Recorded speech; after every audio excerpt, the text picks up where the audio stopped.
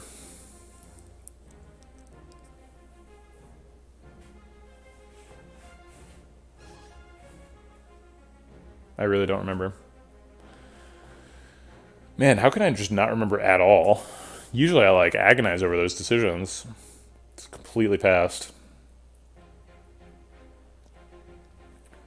Definitely wasn't good. Oh, Mercury Hourglass. Yes, thank you.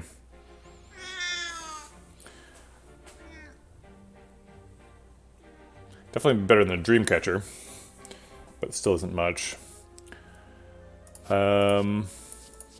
Just keep the cut?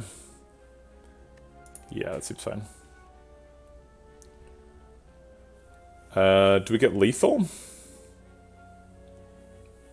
It's a good relic, but like, if fights are ending on like turn 1 or turn 2, it does 6 damage, right? Whereas like, we could have been, if we didn't pick the blue key, we could have been forced to skip like an incense burner later. It's just not that impactful. I bet if we use both potions we can get lethal.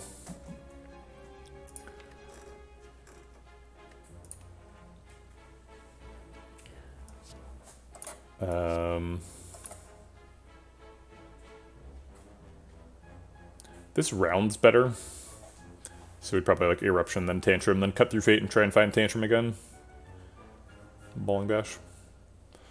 So Eruption does 9. Tantrum would do 8 times 3, which is 24. 24 plus 9 is 33. Oh wait, that's... Yeah. So this does... Sorry, 13, not 9. So 13 plus 24. 13 plus 24... Actually, wait. Maybe Eruption round's better? Because it says 13. Would it go up to 26?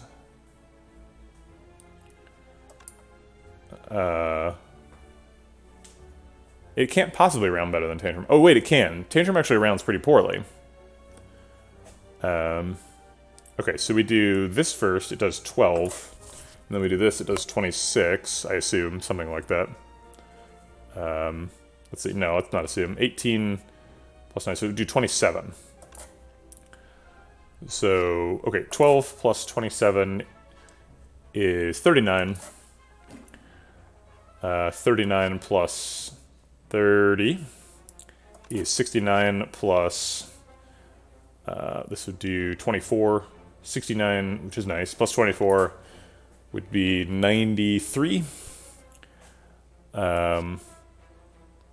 Plus this would be 27. 93 plus 27. Doesn't seem like we're within range of both potions, actually.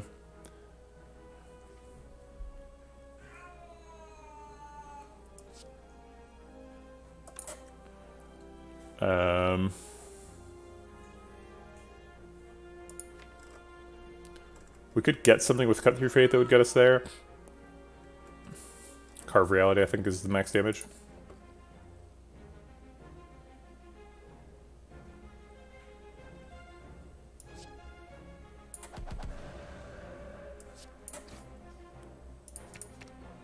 It's like an inner piece to exit. Seems like a nice emergency button. Yeah, blocks for 14.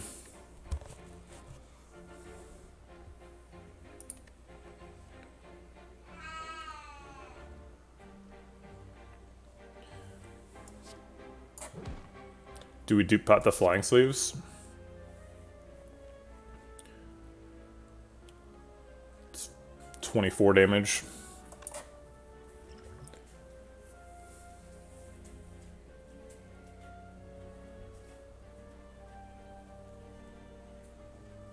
I need to use a potion in this fight. I guess if I want 24 damage, I'll just use Fire Pot, right? It's pretty much the same thing. And we can do that later. Okay.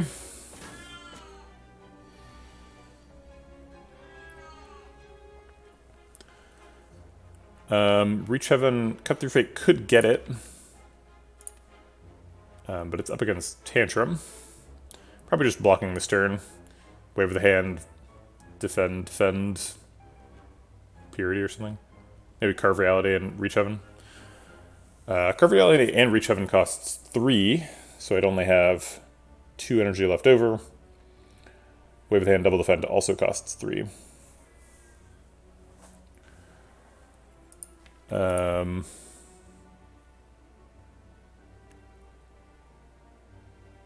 So like Wave of the hand, double defend, Reach Heaven. Seems reasonable.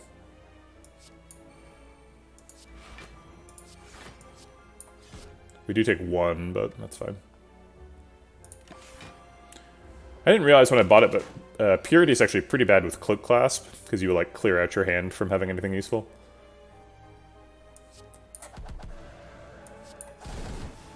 It's lethal with Fire Pot. Works for me. Blood Vial's super good here. Coffee Dripper. Crack at Omniscience. Omniscience reduces the deck size.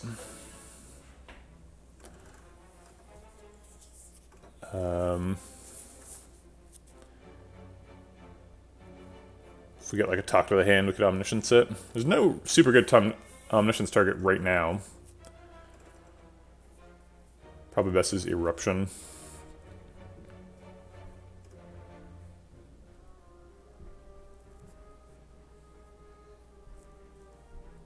Oh, hey, Guitar. Yeah, I don't know. We're in a bit of a tricky spot.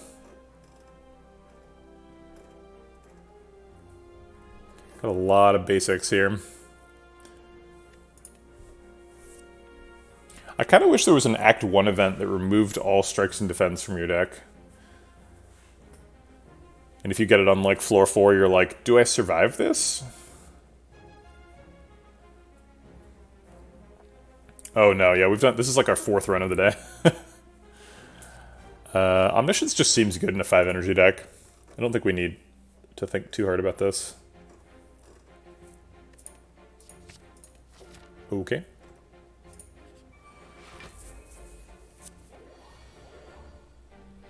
Well, here's the Omniscience. Bowling Bash here. Do we keep the whole hand so that we don't draw Bowling Bash? And we can like Tantrum, Omniscience, Bowling Bash. Yes. So Bowling Bash is going to hit for 40. So it could kill one of them, but not both.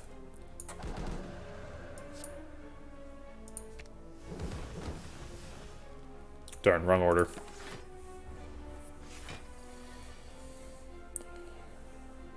Wave of the Hand, Vigilance, Defend, Carve Reality seems okay.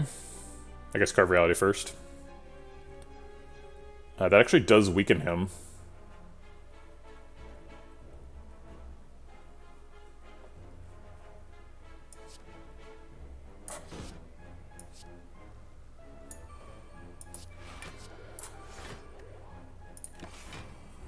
Sweet. How'd you get Tincture and Omniscience confused? Not like criticizing, just like those are just so wildly different. Hey, Glade Pixie. Cloak Clasp, that's what that is. I guess it does look kind of like a Tincture. I think this is probably lethal, right? Tantrum, Smite, Reach Heaven, Flying Sleeves.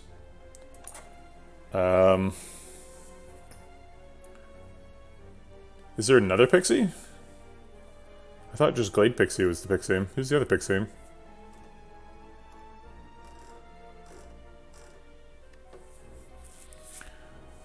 So this does 9. And this does 16, 25, this does 20, so 45, this does 24, so 69, that's lethal.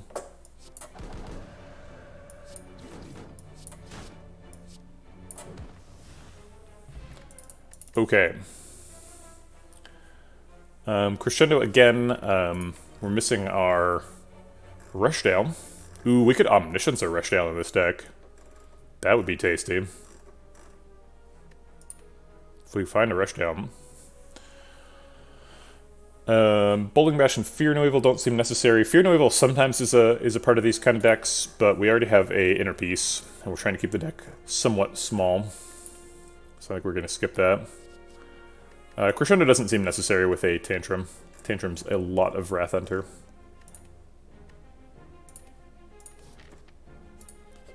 More elites. They are vulnerable. So Tantrum and 2 strikes, I believe, would clear out the Gremlins. Yes, it would. So I'll keep that.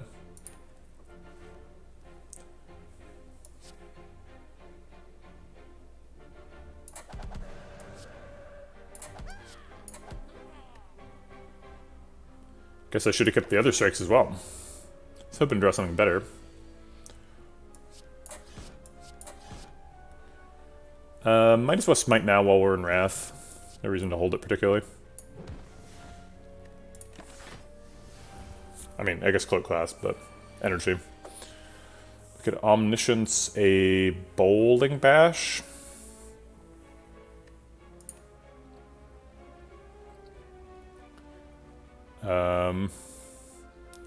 With double Cut Through Fate, we're actually guaranteed to draw Bowling Bash. So 18 plus 14 is 32. Bowling Bash is going to hit for 60. 32 plus 60 is 90, so that's lethal. Oh, there it is. It's right on top.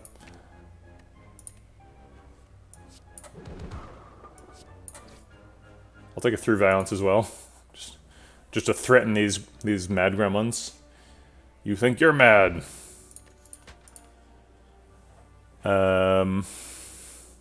Study helps us draw. It's good for getting a full hand. Doesn't get in the way. Blasphemy gets in the way. What's our current combo status? 23 card deck with 1, 2, 3, 4, 5, 6, 7, 8 card removes. So we're like 15 eventual cards. Doesn't seem like we're particularly close. We are allowed 11, but Heart adds 2. So we're at 17, we'd have to remove 6.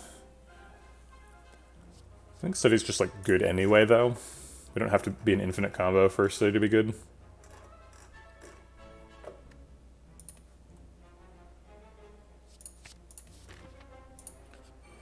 Snake Plant. Be nice to be able to block the Snake Plant. I think I'm just going to hold Cut Through Fate. Blocking. Who does that? I'm not going to Tantrum because I don't think I'm going to Tantrum this turn. Omniscience blocks? Yeah, we can Omniscience Vigilance.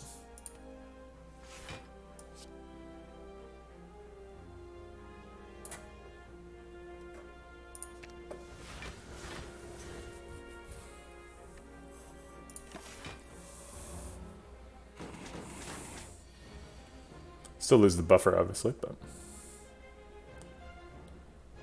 let's draw some cards.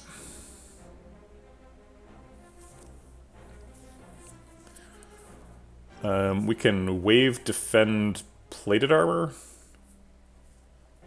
which would weaken him 3 times. And play Study.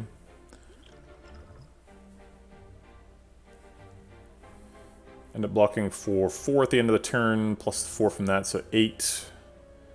Plus 3, he's hitting for 15. Block for 13, take 2. Seems okay.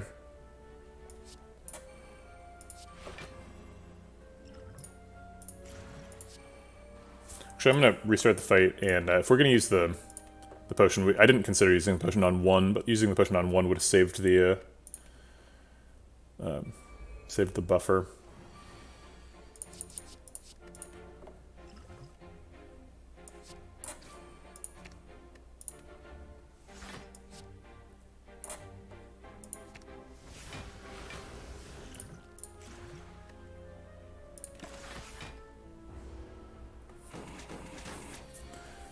Didn't think about that until later. Okay.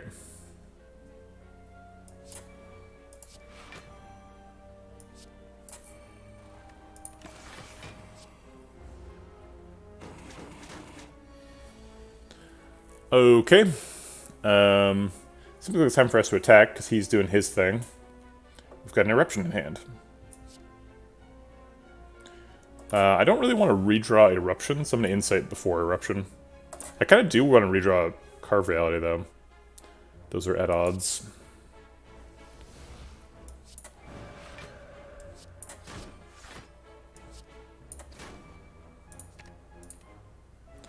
Looking for a lethal either this turn or next turn.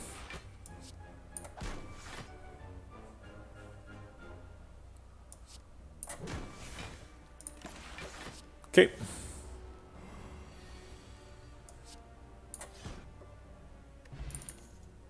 There's a talk to the hand. We've got an omniscience in the deck. Flying sleeves. Carve reality, bowling bash, a lot of good stuff to go with that. Tantrum, for God's sakes. It exhausts.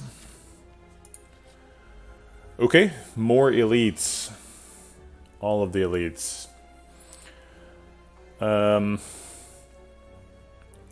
Let's see. Reach Heaven with Dupe Pot does 30 damage in Wrath. That would do 60. Seems like a good path towards killing somebody on one. The buffer would block for 26, and we'd take 14. Alright, let's try to make that happen.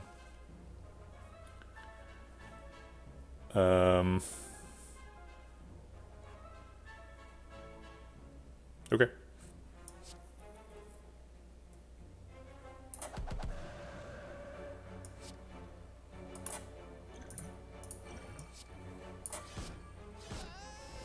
Let's see if we can draw one of those through violences. Actually, wait, I guess we could just kill this slaver, huh?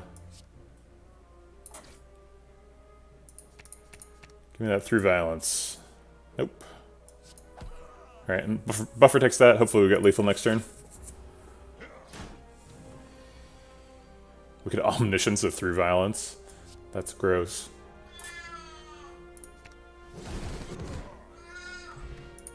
The old triple through violence in Wrath mode maneuver. They never see it coming. Oh. I guess I'm gonna help that cat. She's stuck. Oh, you figured it out. Okay. Then you immediately got stuck again. Okay.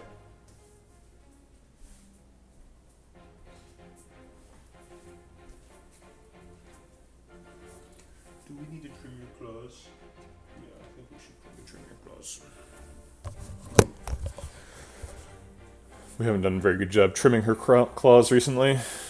Too long. We have 2 cut-through fates, so we could theoretically take a Nirvana. It doesn't add any cards to the deck. But why? I guess it would trigger Wave of the Hand more. Yeah, I think no. For all these.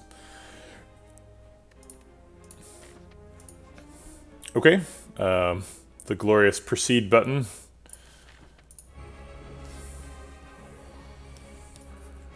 Talk to the Hand's definitely not doing anything this turn. Bowling Bash is better later. Let's just find better cards.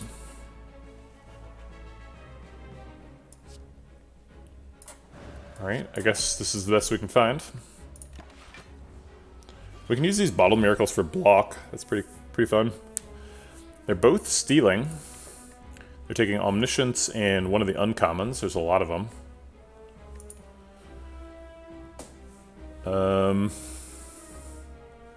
He's hitting for 16. We can block for 5 plus however many cards we have at the end of the turn.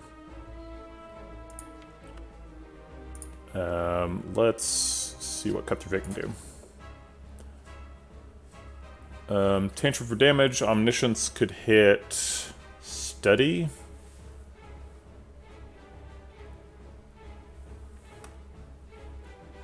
Or like Defend, I guess.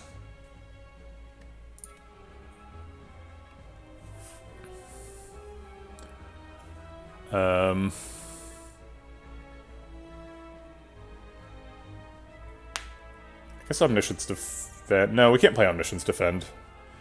That's a non-starter. We would end in Wrath if we did that.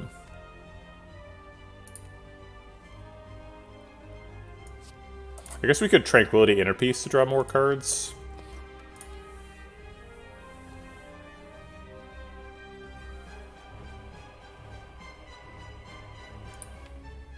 Could end up with Wave of the Hand if we did that. Tranquility Innerpiece, Wave of the Hand, defend. We'll get all of his artifact charges off. Yeah, okay.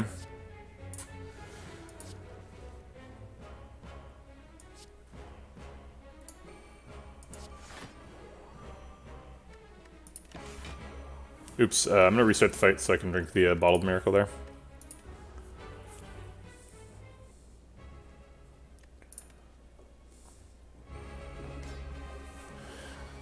Okay, we got rid of all these. We got kind of a lame follow-up turn. Started with Cut Through Fate. Got rid of those and took a Tantrum. And then we Tranquility Innerpieced to draw. Found the Wave of the Hand and defend. And we're supposed to drink the Bottled Miracle for extra block.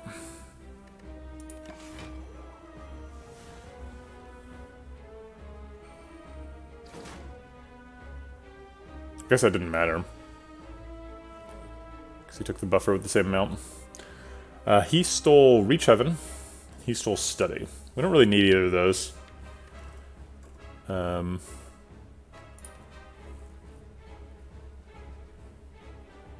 We draw a bunch of cards. We could Omniscience. Wave of the Hand? Or Bowling Bash? Go into Wrath and Omniscience Bowling Bash. That's pretty good. Yeah, okay. Let's do that. It'll do 60 damage, so it'll kill either of the orbs.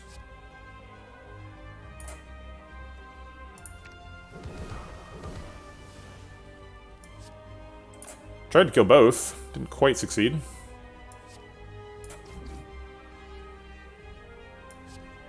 And I'll go ahead and develop Study. Hey, Spitty.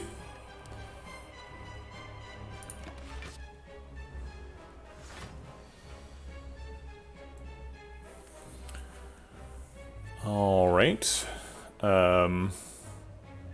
Vigilance Defend is happening. Leaves us with at least 2 energy, so I'll Tantrum Strike. And the question is, do we strike for a miracle? No.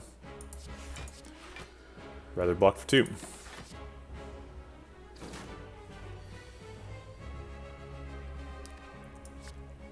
Okay. We don't care about the damage return this turn. So I'll get the extra damage on it.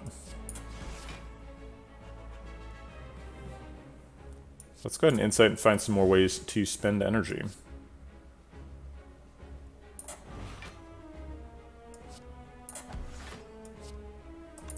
I'll save the Smite for later.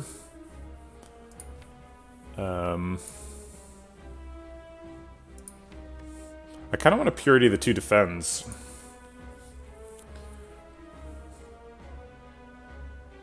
So I think I will. I don't want to redraw them.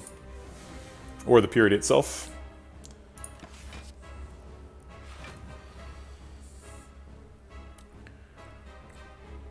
Alright, let's go ahead and Insight to shuffle without Tantrum.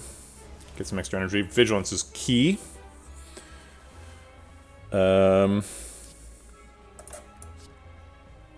Wave of the Hand, Tantrum blocks for a ton. Weakens him. Alright, he's going to be hitting for like 43.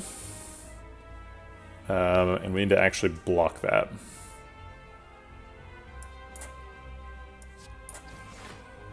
Cut Through Fate redraws Tantrum. And then the Insight will draw the Defend.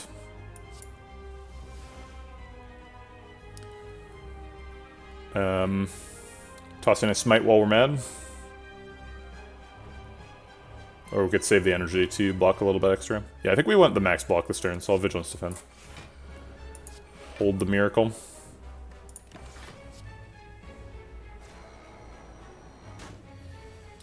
Not too bad. Let's go find Tantrum. Sweet.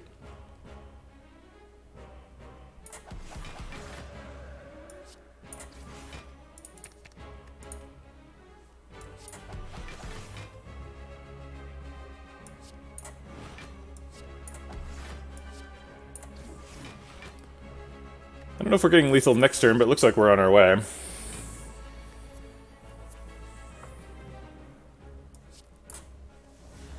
Okay, inner piece is pretty good here.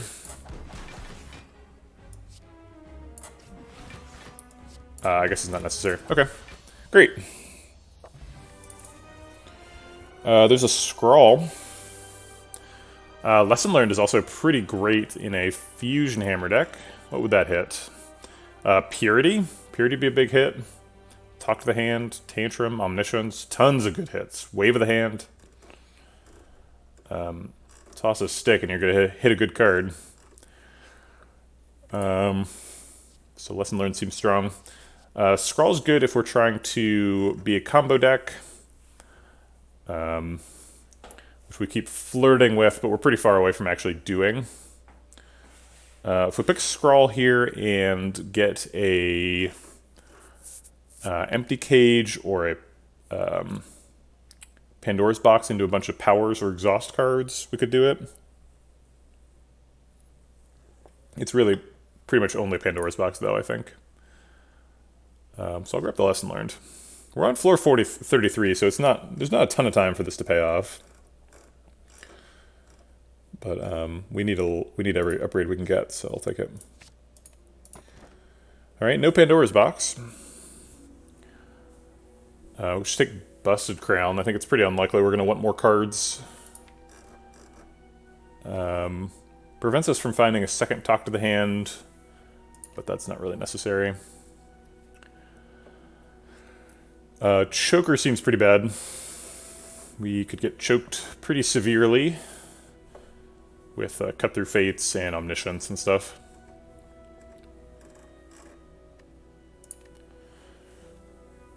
Sozu's not terrible.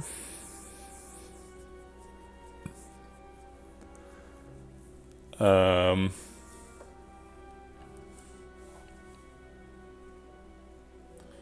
think I like Busted Crown.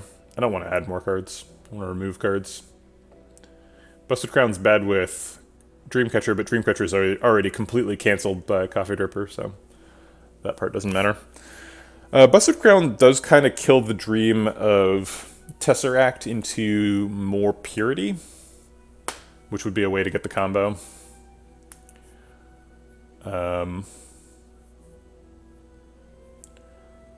But Sozu kills the dream of Fairy in a Bottle, and that seems like a lot more reasonable of a dream.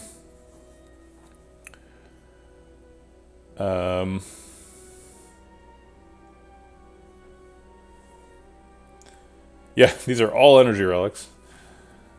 I'm pretty excited to pick an energy relic, to be honest. 6 Energy Watcher is pretty nice. We've got some Cut Through Fates. We can take advantage of it. Time Lord's a bit of a struggle, but honestly not that much. I think we should be okay.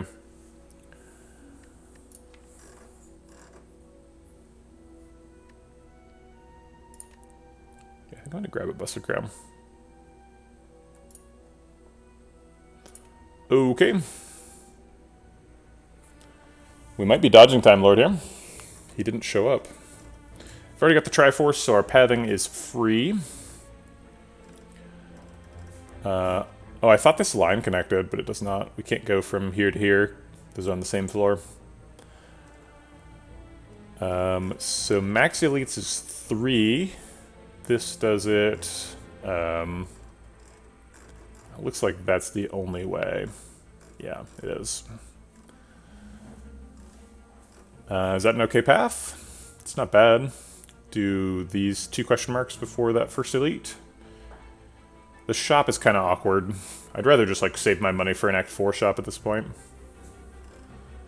It doesn't have any fires, which is good. Fires are like actively bad for this deck, so like this section is pretty bad. This as well. There's a fire on that route. Yeah, so I think we want the route with the most elites and the least fires. They're the same route, so let's do it.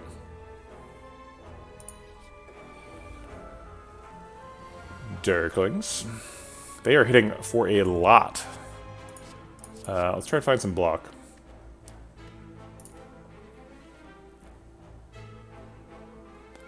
I'll start with Cut Through Fate.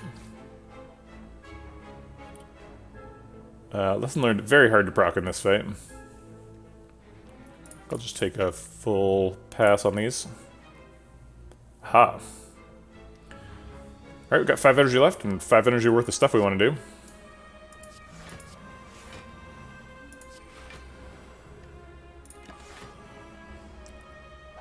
Not enough to save the buffer, but we've got a lot of weak down.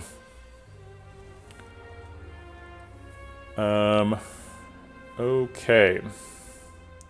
Looks like the puzzle's going off here. Be nice to put a, I guess we're playing the whole hand, right?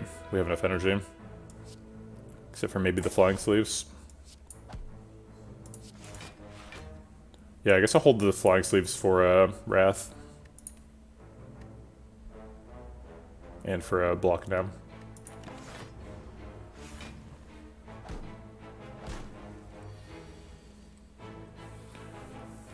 Okay.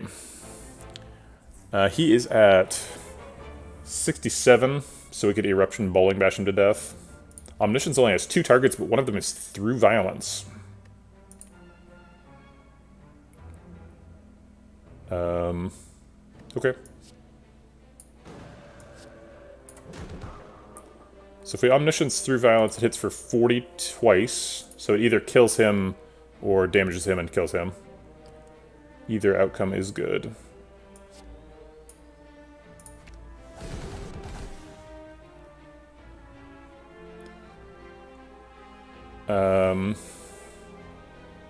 I guess I'll develop a little bit of damage on him. We are trying to wait for a lesson learned, though.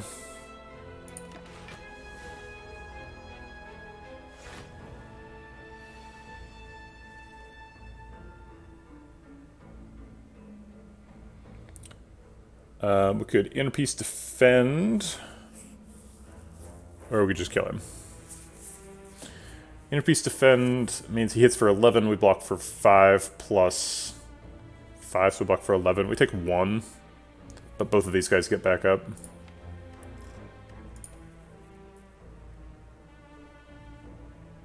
We could also reach heaven with that line, or talk to the hand, but talk to him would be kind of wasted. Yeah, okay. I guess it costs us a health to reach heaven.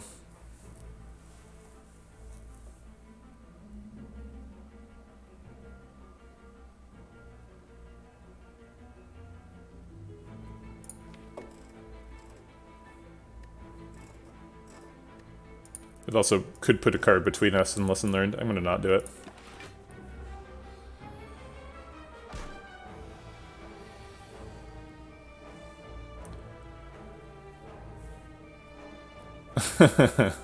Badoopsh. Indeed.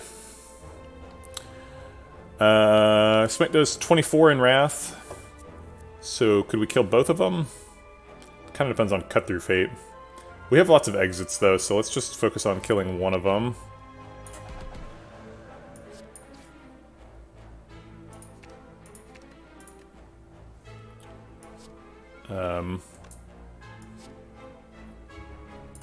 I'll replace the Smite.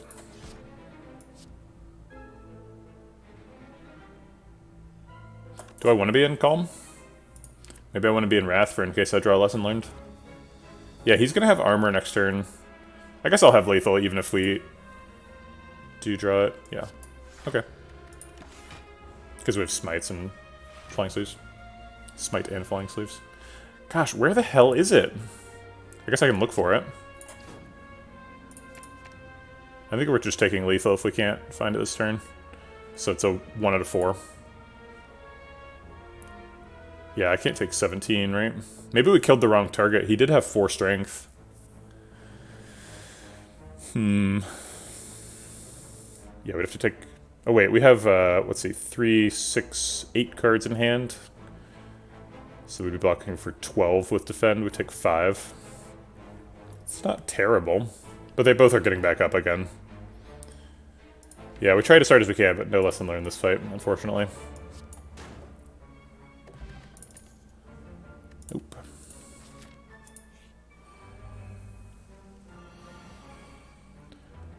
Alright, I'm going to keep at least one cut through fate and look for a lesson learned on Exploiter turn 1.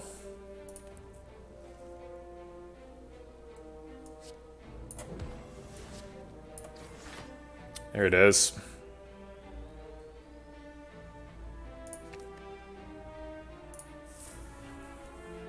We do also need to... I guess the 9 is just going to hit the buffer. So I'll just bowling bash the other guy.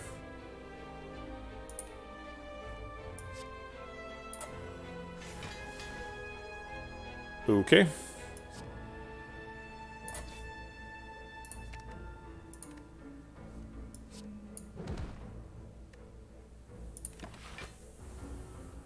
Maybe I could have blocked that.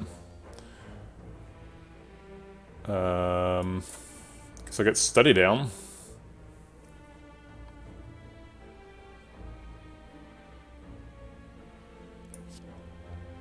Carve Reality and Strike are terrible in the fight. Wave the hand's okay.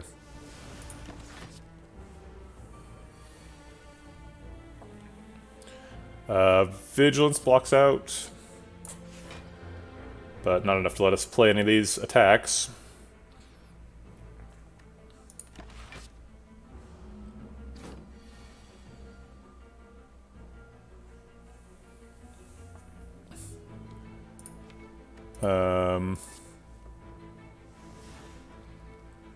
Vigilance Defend blocks out enough to let us attack once. Omniscience would attack twice. So that doesn't quite work.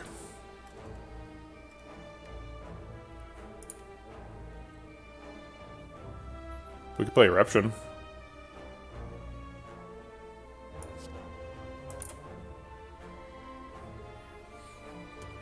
I guess Omniscience could also block. Omniscience to defend or something. I kind of need the defense though. That's how we prevent him from killing us. Yeah, I think I'll just play Vigilance Defend Eruption.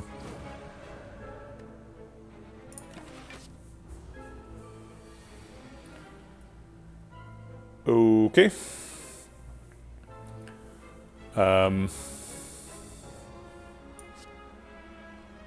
Let's draw a card.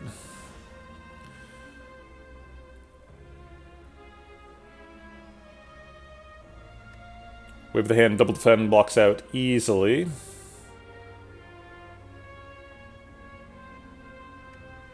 Fine.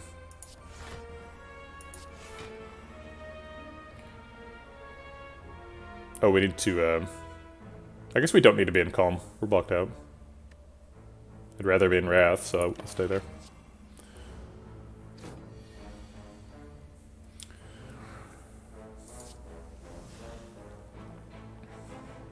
Well, that was not useful.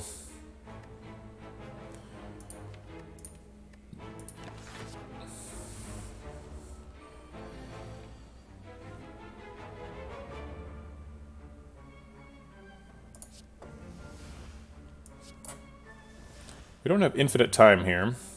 Vigilance Defend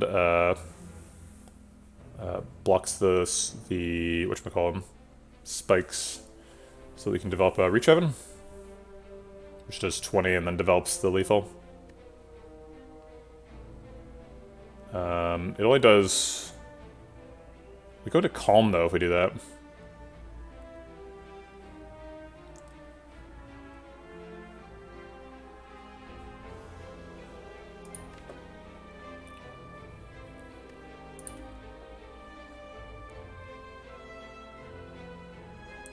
We could just take 8 and stay in Wrath.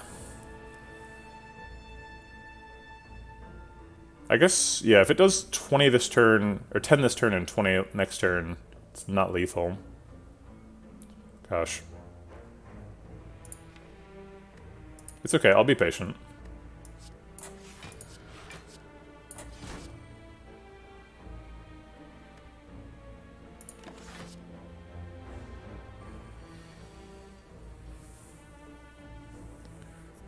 I guess double defend.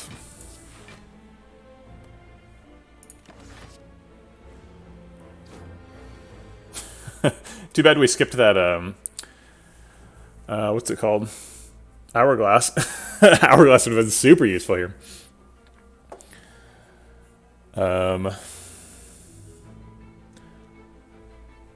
Let's see, we draw these 2 cards. It's pretty unlikely to be able to block out. I think I'll just develop some... Oh wait, we could draw way more cards than that. Okay, so now we can block out. Or almost, at least. Alright, so we'll triple defend through violence.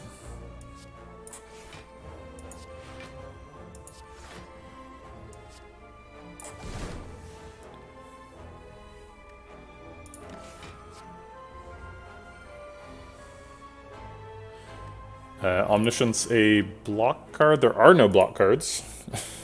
Okay. Sure. We need to block for 6. We've already blocked for 6. We can just press end turn.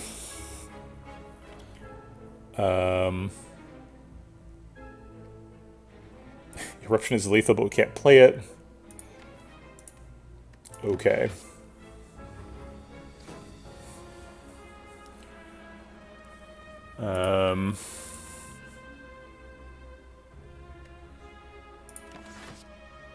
Wait, is he buffing his strength? Oh, he goes up to 19. I thought he stopped at 17.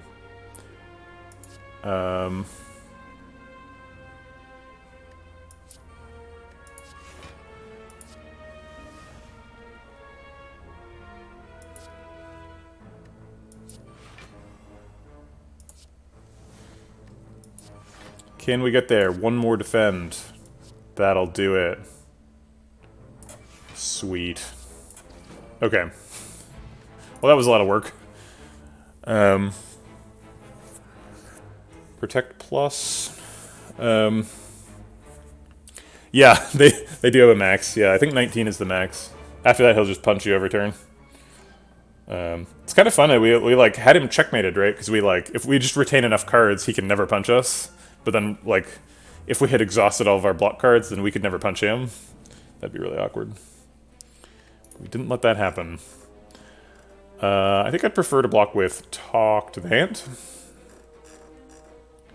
I don't really want to add more cards to the deck, so I'm going to skip it. Question marks are good.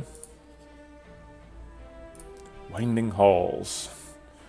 Madnesses do say exhaust on them. Staring contest for 12 turns. Yeah, basically. Madnesses say exhaust, so we're allowed to play them.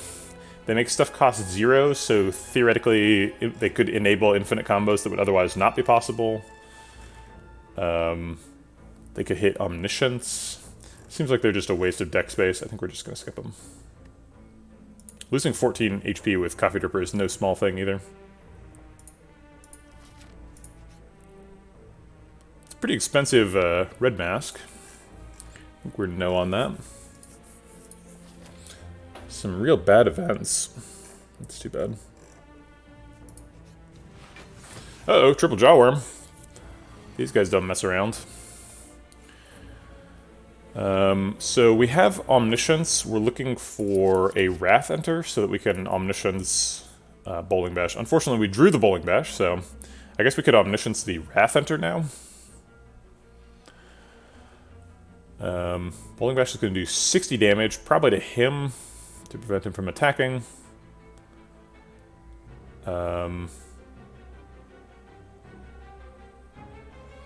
Or maybe to one of the buffing guys. Yeah, let's do one of the buffing guys, because he's going to hit the buffer anyway. Alright, let's Omniscience Eruption. Ooh, or we could just learn a lesson right now. Skipping Bowling Bash to learn a lesson seems extremely optimistic, given this fight is pretty hard.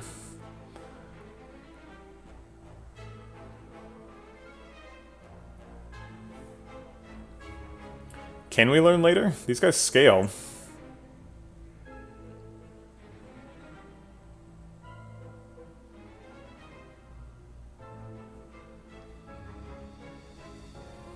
It's nice to do 60 damage to this guy, though. We can probably kill him next turn. Yeah, I think this is the responsible thing to do. This does nothing.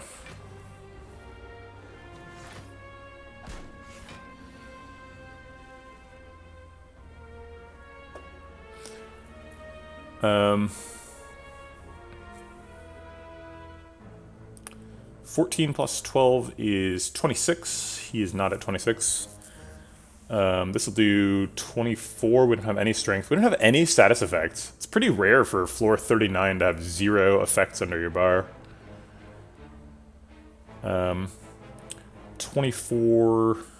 I guess if we do 36, that's exact. So that's Smite plus Carve Reality. Okay, so let's do the cut over here. And we're just trying to draw back to Lesson.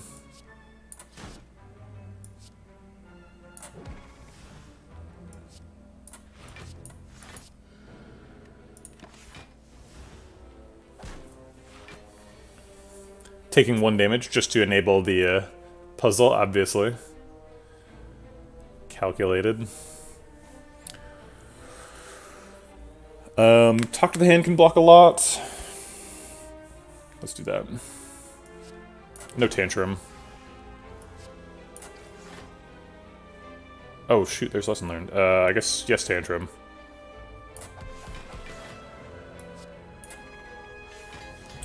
Okay, great. Wallop for a 6 energy deck. That's having trouble blocking. This deck is garbage. We can never beat any boss. How have we gotten this far?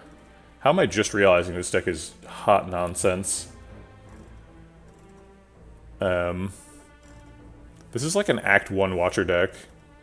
What are we doing here?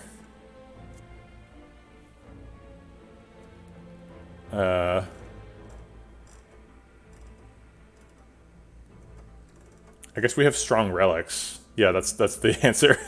We're here because of Cloak Clasp. Cloak Clasp, Fossilized Helix. They're propping us up. 6 energy, yeah. Alright. I don't know if that's going to be good enough for the bosses, but... Alright. I guess there's no sense in having that specific problem right now. There's nothing I can really do to solve that.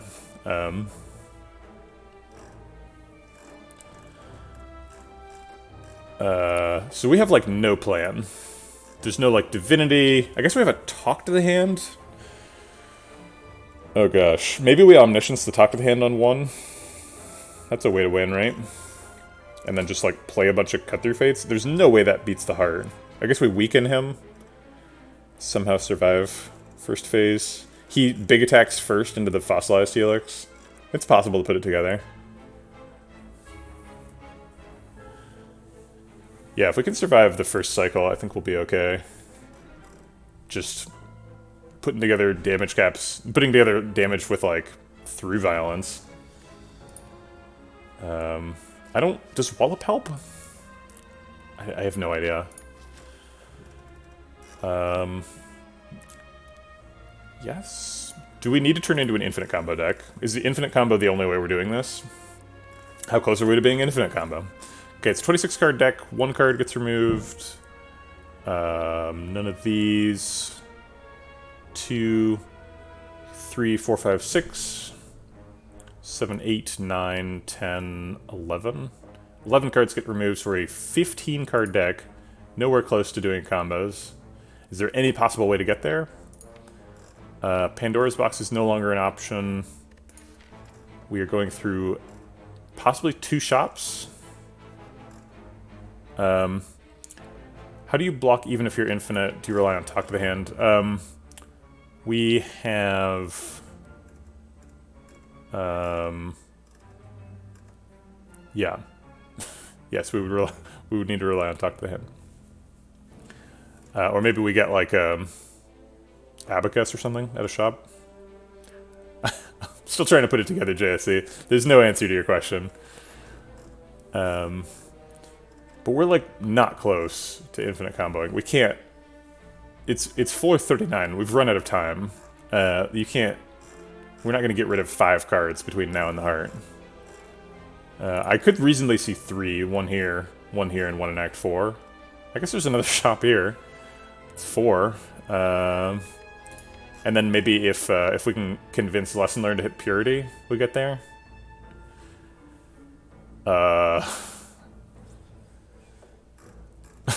Boy, that is ugly. If that's the path, I guess we'll take it. But that is not fun.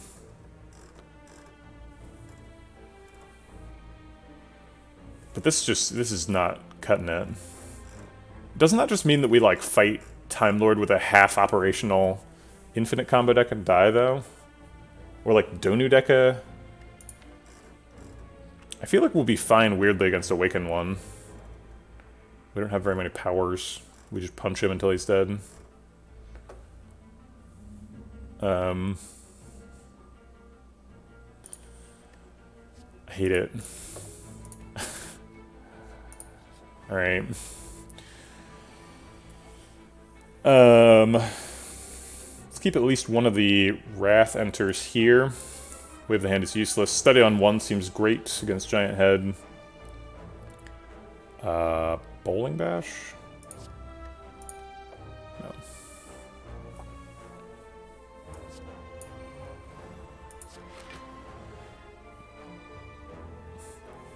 I want to end the turn in Wrath, so I'll just interpiece now.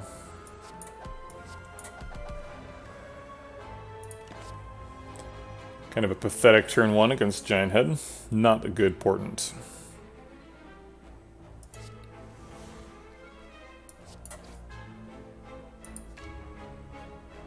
We need to block for 13, so I think we need to play both Defends and have 3 cards in hand. So like double Defend, Carve Reality, Reach Heaven? Because then Purity, Tranquility, and Smite are in hand. Yeah. Wait. No, we have to play Tranquility. Or we could just let him hit us. Take the buffer here. Play Carve Reality, Smite, Reach Heaven. Purity away the Defends.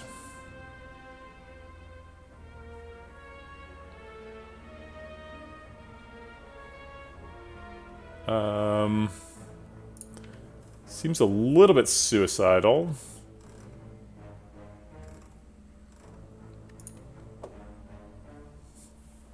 Considering that we can save the buffer and it ends up being pretty good in this fight, I think we shouldn't do that. Okay, so it's... we skip Reach Heaven. We play Double Defend, Carve Reality, Tranquility. Hold the Smite, Purity, and Reach Heaven. Well, why not skip the Carve Reality at that point? Because we get an extra Smite in hand. We don't have to draw. But Carve Reality does more damage, and it still gets a retain card. I think we need the Reach Heaven, or the 3 Violence to get enough damage in the fight. Okay. Wait, this doesn't leave a card in hand. We have to play the Tranquility, and we have to play leave 3 cards. So we have to play the Carve Reality.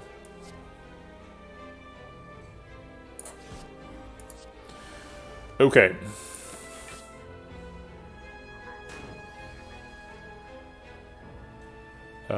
What does Omniscience hit here? Talk to the Hand? It's a pretty good Omniscience target. Okay.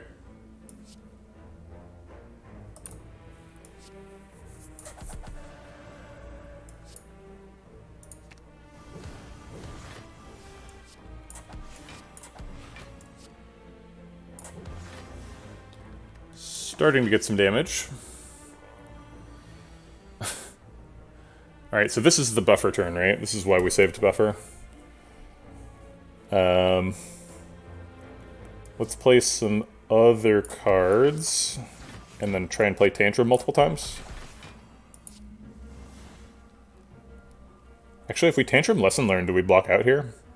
I think we do. This blocks for 12, this blocks for 8, that's 20. Yeah, we block for more than 40. Great, let's do that.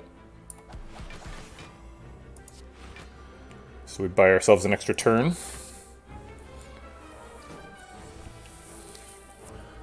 Alright, Insights. Uh-oh.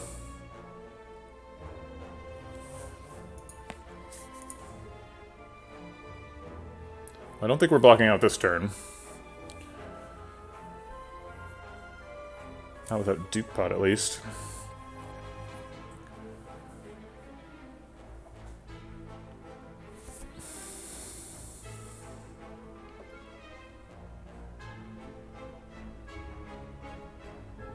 Alright, so the things we want to do are Eruption, Reach Heaven, Strike, and Tantrum. Those cost 6. We have 8 energy.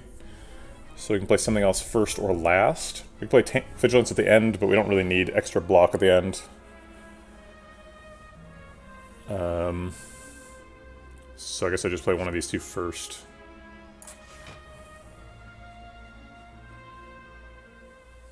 Eruption will get better rounding the Tantrum, so we'll use Tantrum to get into Wrath.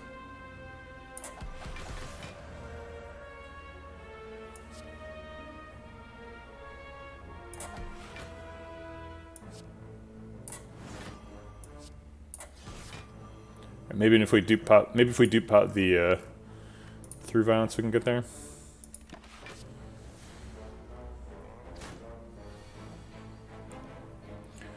I don't see a through violence in this hand. That's causing me great consternation. Alright, we only need to do 224 damage.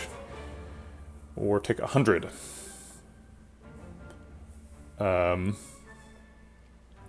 We don't have enough energy to play everything.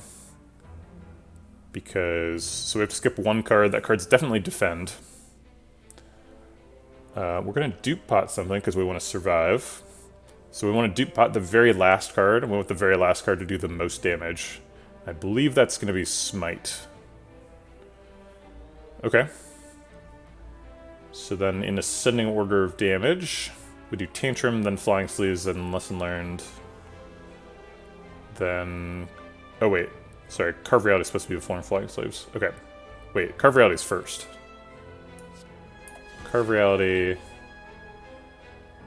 then Flying Sleeves. And then Tantrum.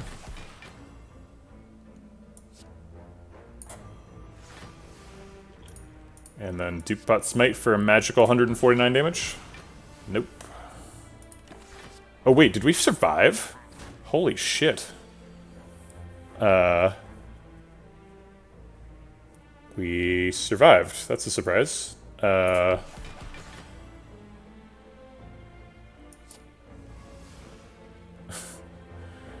Talk to the Hand is not to be underestimated. Give me that Tantrum back.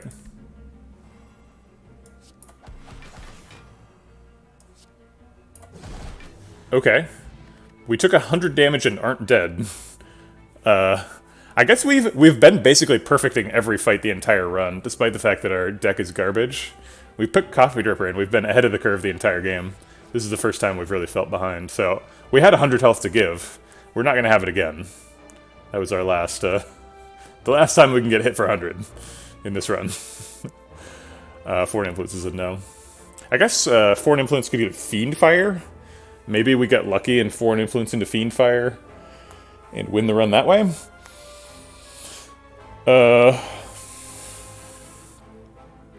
You know your options are grim when you have to Foreign Influence into Fiend Fire.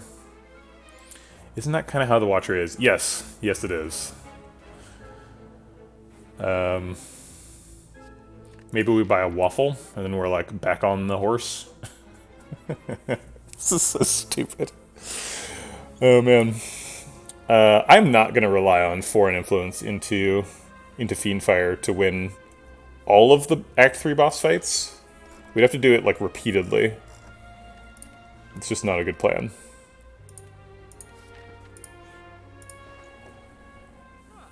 There's a Rushdown. Rushdown's pretty good.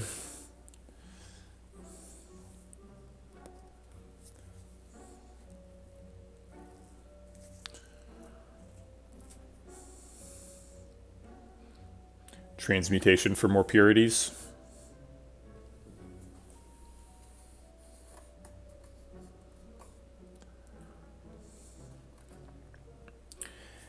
Yeah.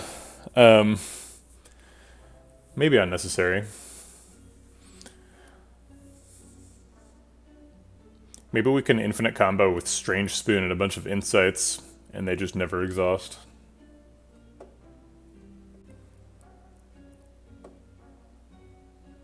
I think that's probably a lower likelihood than Foreign Influence giving us Fiendfire every single time.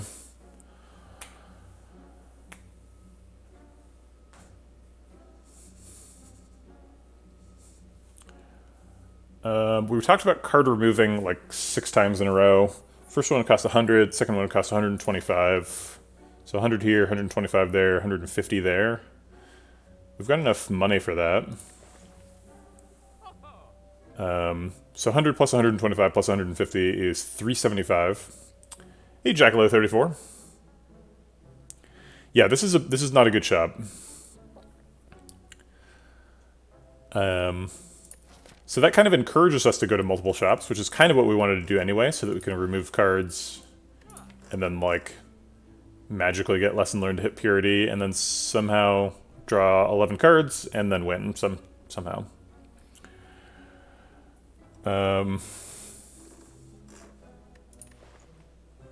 Okay.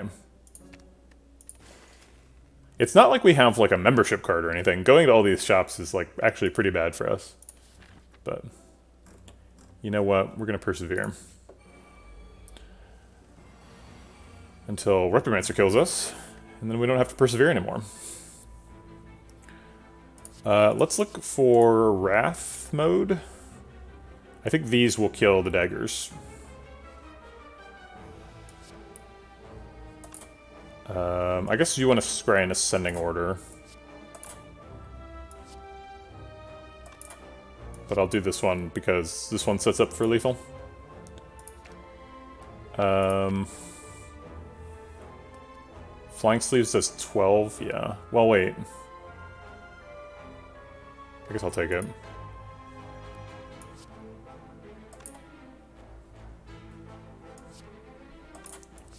$10 plus 12. There's an eruption. We kind of don't need it anymore. Purity.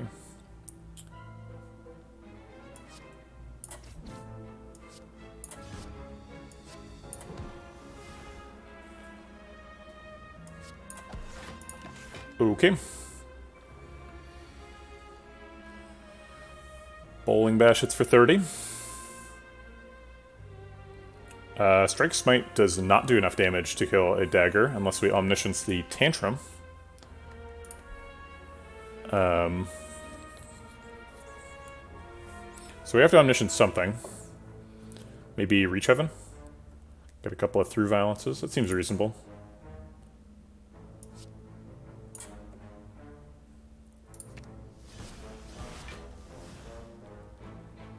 Okay, so now Bowling Bash kills him. And Smite kills him.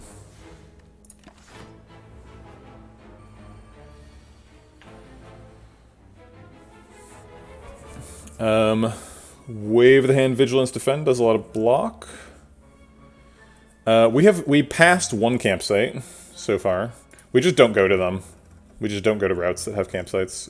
This is the honest answer. We have no campsites on this route.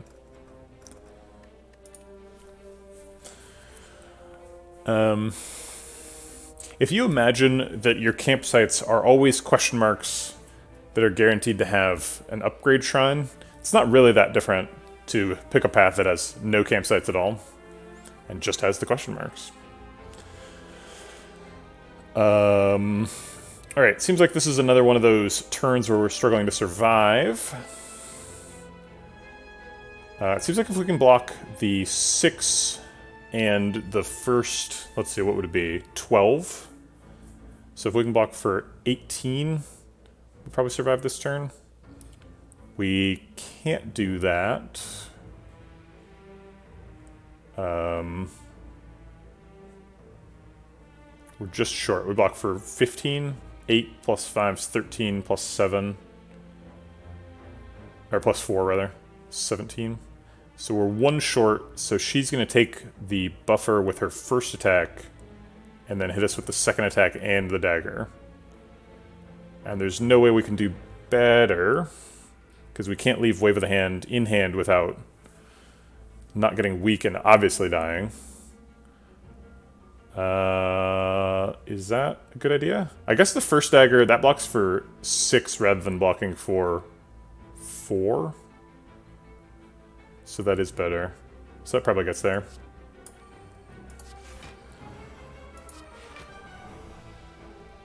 Yeah, so if we blocked for 4 more, 6 plus 12 would be 18. So yeah, the only way is to kill the first dagger. Okay. Alright, so we take 6.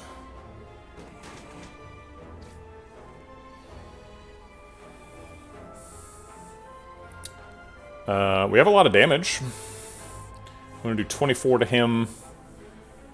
But we're weak, so it's hard to figure out what the numbers will say.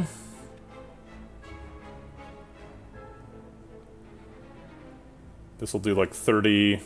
We'll be able to cobble it together. This does 6. 6 plus 18 would do it. Is Smite going to do 18? We're weak, but in Wrath, so it is 3 halves damage. So yeah, it'll do exactly 18. Okay. So we'll do 6 there. And then this will do 18. And I guess I'll Wave of the Hand. Should have done that slightly earlier in the turn. Our weak is wearing off, so I'm going to hold the through violence. Am I losing packets? I do see some packets dropping. Hey, Sir Artemal. Yeah, sorry, you jumped in there with the coffee dripper observation, and I failed to recognize it. My apologies. I think trying to learn the lesson here is probably too ambitious. Hold on a second.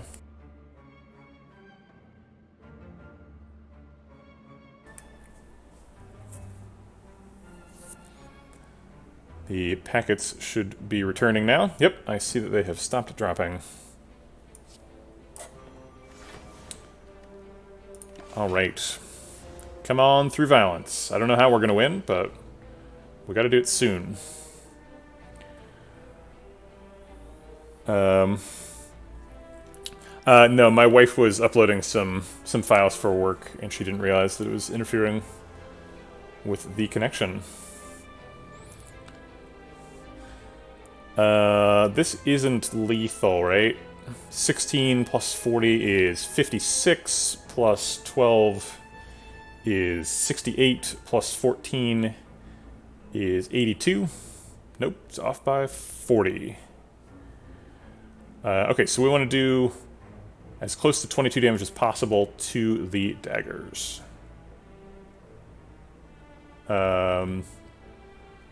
Looks like we're not going to be able to kill the daggers without through violence unless Cut Through Fate cooperates. So let's see if Cut Through Fate cooperates. Aha.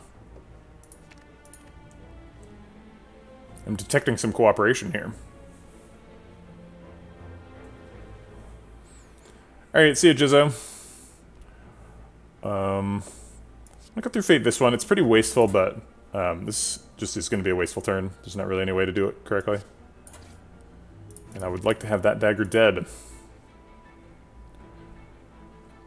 Alright, this is fairly efficient.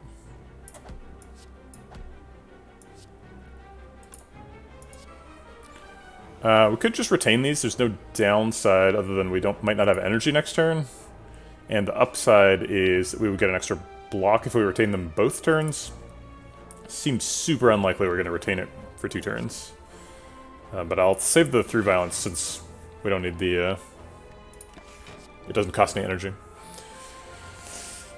Bowling Bash, that does 60 damage. I think we got there. Sweet. Alright. I've got a kunai. Do I dare hope? Pressure points is clearly a no. I've already got the Triforce. Akabeko Mob Bank. was planning on going to this store. Maybe we skip it. Maybe these are our card remove. We can just rely on these being a card remove. It's not even super unlikely. Falling. You can get Cleric in Act 3, is that right? No. Cleric is Act 1 specifically. We could get Bonfire... No, wait, we already had Bonfire Spirits. Get Designer Inspire. There's a couple ways to do it.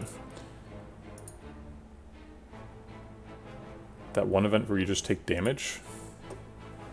Not sure what you mean. Alright, let's do it. Winding Halls? Oh, we already did that. Mind Bloom isn't a card remove, unless you're talking about Peace Pipe, but that's a weird way to talk about Peace Pipe. Wheel of Stabbing.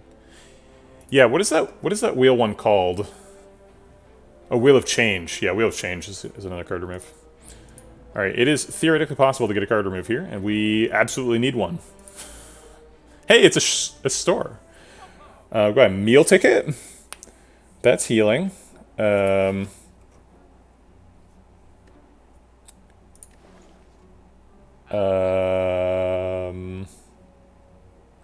then card remove. I mean, we did just get this mob bank, so I literally passed around the shop, so I guess I shouldn't be too excited. Yeah, I've had the gremlin kill me before too. Little bastard.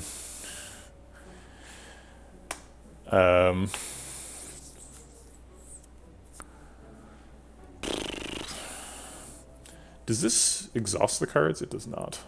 That's an ironclad potion. Nice try. What potions could we get? Like fruit juice and like a regen pot. 2 fairy in a bottles. I don't know if 2 fairy in a bottles is going to be enough to carry this run. Unfortunately, if we take meal ticket and card remove, we won't have enough money to card remove here.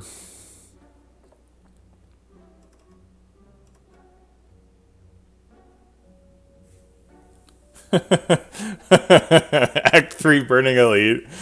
Just have to get through a question mark. You're worried about the question mark being a shop, and then you realize it's the stabbing goblin.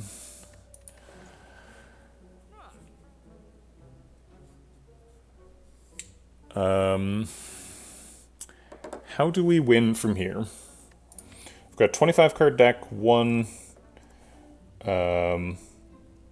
2, 3, 4, 5, 6, 7, 8, 9, 10, 11 cards get removed. It's a 14 card permanent deck. We can handle 11, but in reality, we can only handle 9. No. Meal ticket is potentially 30 HP. I mean, yeah. Meal ticket's super good.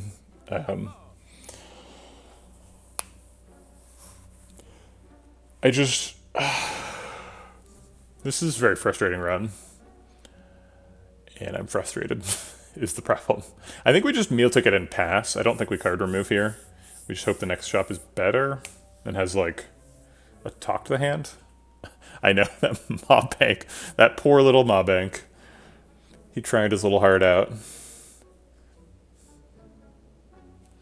Also, the stupid Matryoshka. We got a Matryoshka, like, super late Act 2.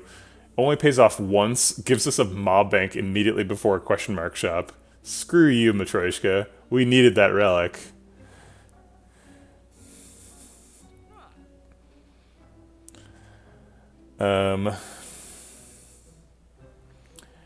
Could play Nirvana. I passed on a Nirvana from a card reward a while ago, so I'm presuming it's not good.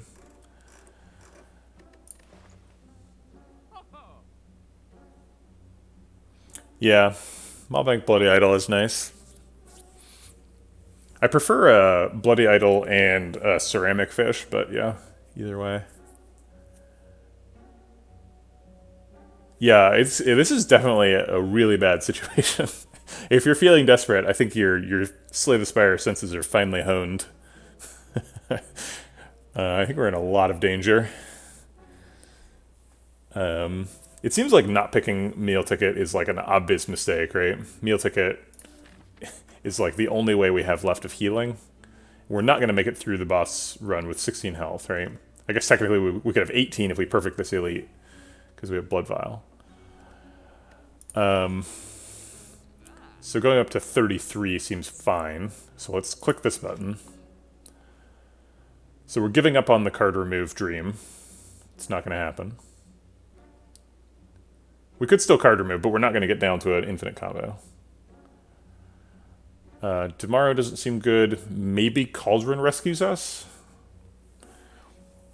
I don't think I've ever had a Cauldron rescue a run. I'm not really sure what that would look like. I feel like the likely outcome is we come out of this with like a flex pot and a dupe pot. That's a good point. We could save our money, go to the next shop, buy a waffle.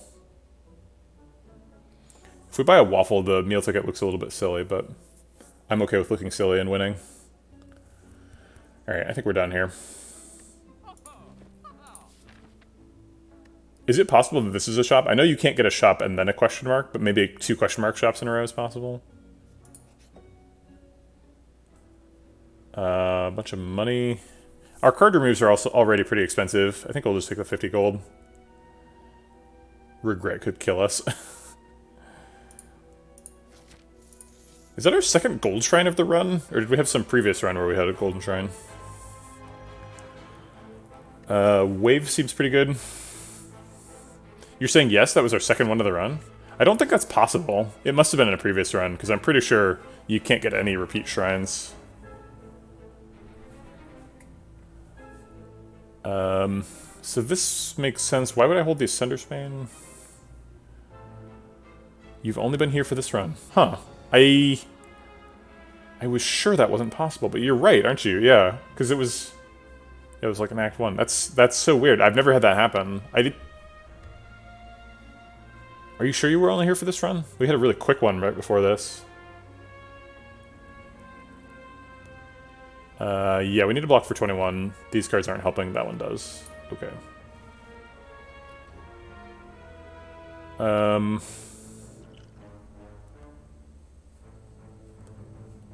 Wave defend makes him hit for 15. Blocks for 10. You can find 2 upgrade shrines in the same run? I didn't think that you could. Let's see if Colorless Pot can block. Dark Shackles does. Okay. Let's develop study. And I guess I'll play these for the week anyway.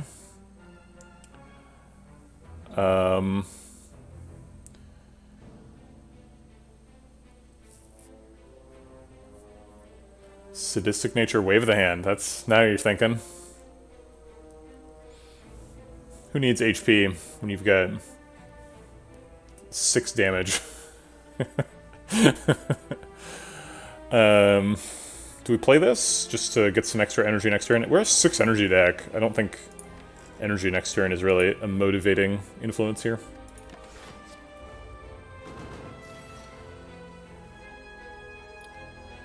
We can let the 33 damage attack bounce off the buffer. Let's try and find a Wrath Enter. Tranquility Innerpiece, try and draw some more cards. Or Cut Through Fate. I think I like Tranquility Innerpiece. Draws 3 cards rather than 2, or rather than 1. It's pretty likely to get a Wrath Enter, yeah. And then we can do a bunch of damage. Oh wait, we can't, because he's intangible. Maybe we can find the top of the hand? Yes, we can. I guess Defend Plus is good for next turn.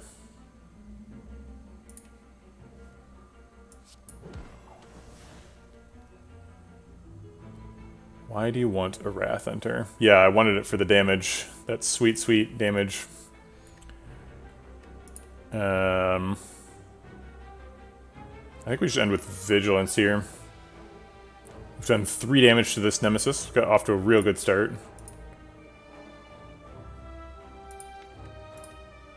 If we don't do anything, we're going to draw Omniscience with an empty draw pile next turn, so we have to do something.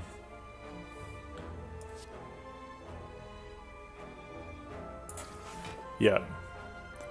Good idea. Very Sneckum. I did risk drawing the Omniscience there, but it's not like super high value. Where's the boot? Would have done an extra 20 damage that turn.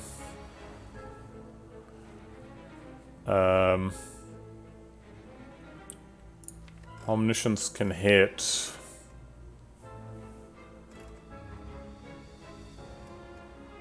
Reach Heaven? And then we could Insight to draw 2 through violences and still not get enough damage. I guess let's Insight first.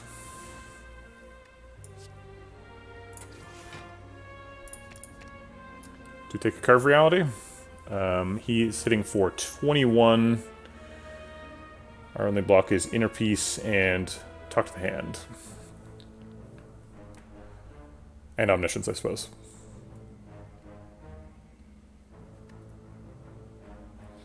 So we're probably Omnisciencing after this. Omni Inner Peace.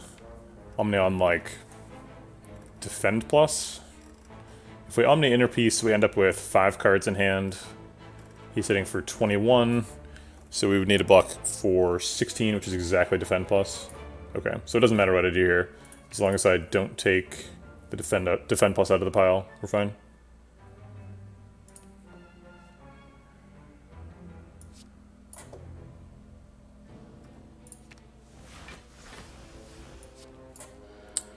I did my math wrong and we way overblocked. I guess overblocked by 4, but maybe I could have done it with a regular defend. No, wouldn't have been enough. Okay, all the damage is lining up with an intangible turn again. That's obnoxious. If we cut through Fate and scry away both cards, we end up with a 4-card draw pile. We could make it a 6-card draw pile by putting these in it. That's not particularly useful. I guess with an Insight, that's a shuffle. There's not really any value in shuffling, though. Let's see what we got.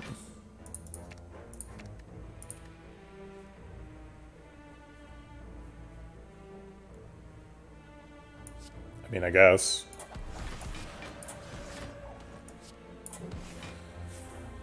Could do an extra 1 damage or leave an attack in the deck. I think I want to leave an attack in the deck. We need lethal next turn somehow.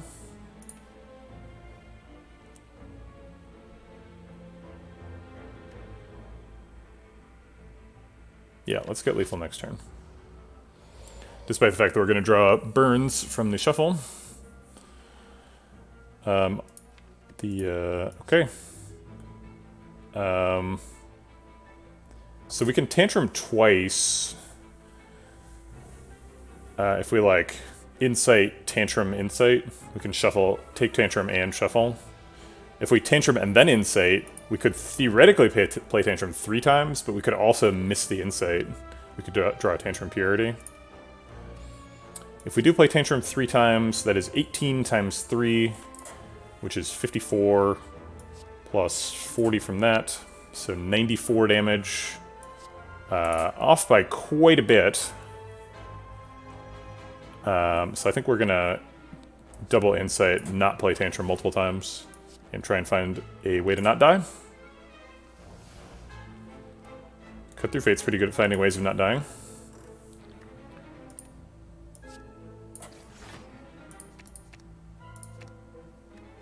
Those all die.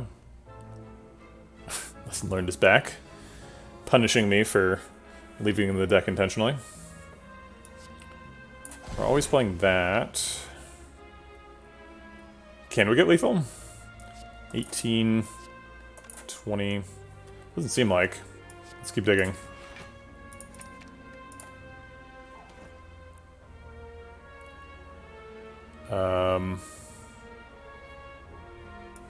Well, now we need block. So I guess Tantrum technically blocks, as does Flying Sleeves.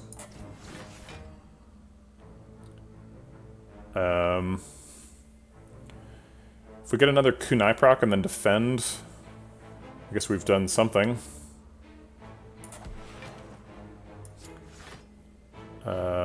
That survives, actually.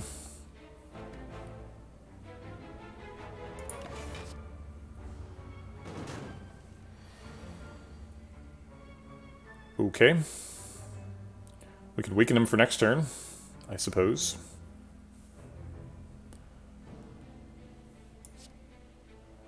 I mean, this weakens him forever, practically, right?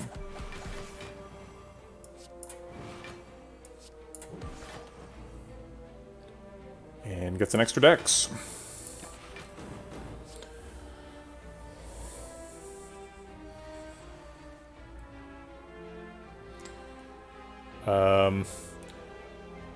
Triple Tantrum wins, right? So we can just Triple Tantrum.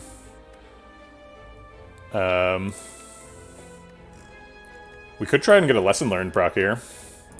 We'd have a 2 out of 24 chance of getting it, but we'd have to give up the Tantrum Lethal.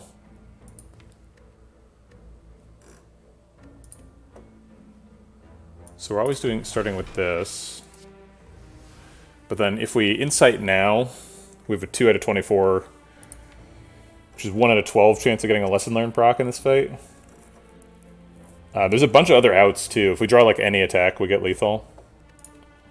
Because this is 18, so we only need 12 damage. I think I'll take a risk. We have to get big wins, right? I have to work it out somehow.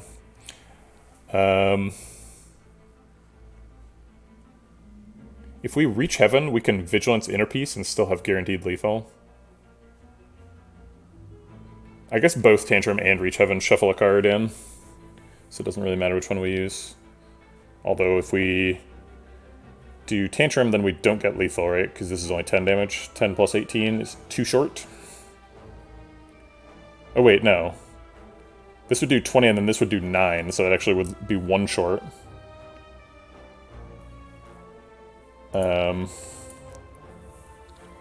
Coming up 1 short would be kind of funny.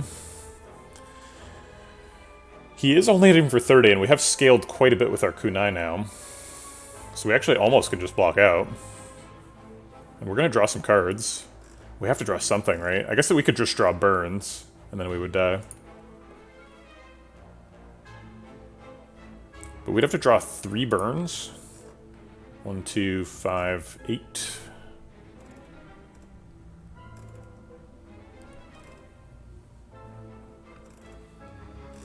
It's possible to draw 3 burns. They're approximately half the deck. I mean, it was 14 versus 8, so it's less than half, but the expected value is at least 1 burn. But every other card either blocks out or is lethal, right? I guess Purity isn't either of those.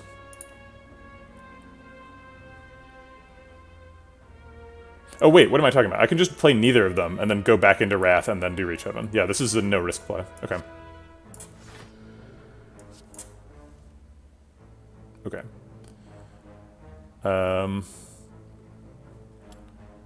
We could play 2 attacks and defend. Is that enough?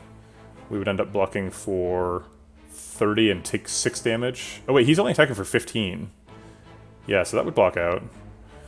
But then we could draw Lessons Learned, or Lesson Learned when he's intangible. Is there any way we can put him to 1?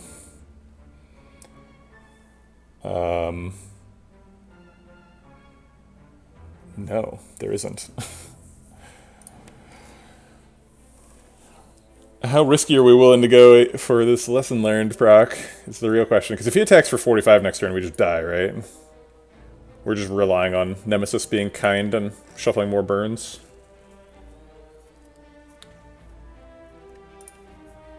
We can't... Oh, I was assuming we can't Tantrum. Maybe we can Tantrum?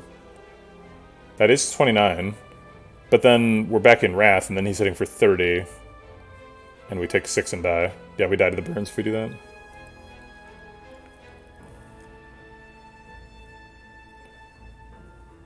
Oh wait, no we don't. Because this blocks for 30, and then we have how many cards left in hand? We have 1, 2, 3, 4, 5. So we take 1 damage. Yeah, so we're trying to put him to 1, Iron Foxy. So if we put him on 1, then we can kill him with Lesson Learned next turn. I mean, I'll take 1 damage to try and proc Lesson Learned. So like 1 out of 4.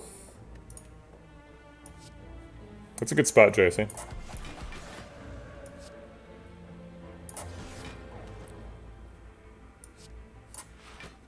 Wait, I was like way off. Oh, the damage return from the tantrum. Duh. Okay, so we're not taking damage. Yeah, I missed the talk to the hand block. Alright, fine. Got a career, okay. Goes with our meal ticket. Nope, I don't want a second wave of the hand. Alright, we just gotta survive a question mark, and then we get to a shop and heal with meal ticket. Uh-oh. This is a very aggressive question mark. Wow, flying sleeves with Akabiko is not messing around. Flying sleeves, Akabiko, marbles. Chonk.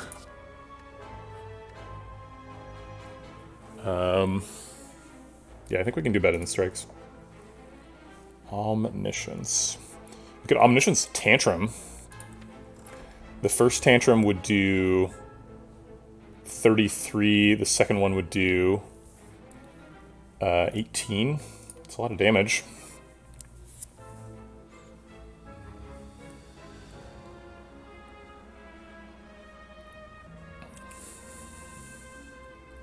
Or we could just Omniscience. I kind of wish we had a non-Wrath. I wish we had a non-Wrath or a non-attack way of getting into Wrath here, so we could Omniscience that and then Flying Sleeves. Is this the Maw Bank? Yeah, I believe so. The art suggests that this is an angry Maw Bank. He just opened his maw. He's like, "You didn't give me enough money. Your savings rate is too low." There's actually a good chance we can spend all our energy even if we don't Omni this turn, because of the cut-through fates. I thought Maw was Meow. I mean, this is the Maw. This is a Maw Bank. Do you see the resemblance? It's the same character. We could Flying Sleeves and then Omni a Talk to the Hand. Gets full value of our Akabiko without wasting wasting our Tantrum. Yeah, sure.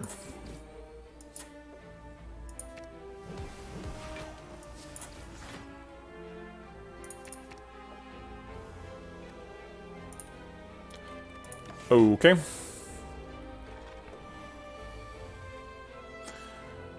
This looks like it's getting buffered. So I guess we just study Tantrum.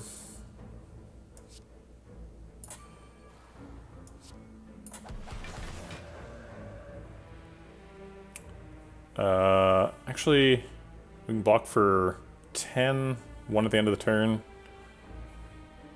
So yeah, it gets buffered either way. I guess we could technically block for 3 at the end of the turn. So block for 10, 3 at the end of the turn. Yeah, it's 25 and he's hitting for 30. Okay, doesn't matter. I'll just keep the Tranquility.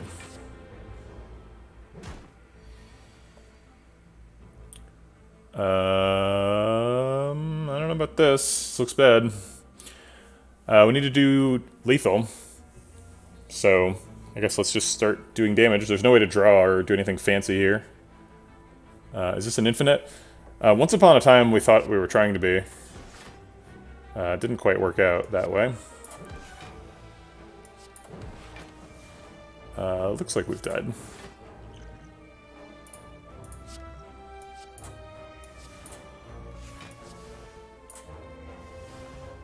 Oh wait, we're not dead. He's not even hitting us that hard. Why did I use Lesson Learned? Sorry, I'm gonna go back and think harder about this turn. I thought that I was just dead, so I was just playing it. I completely forgot about that Lizard Tail. Wow.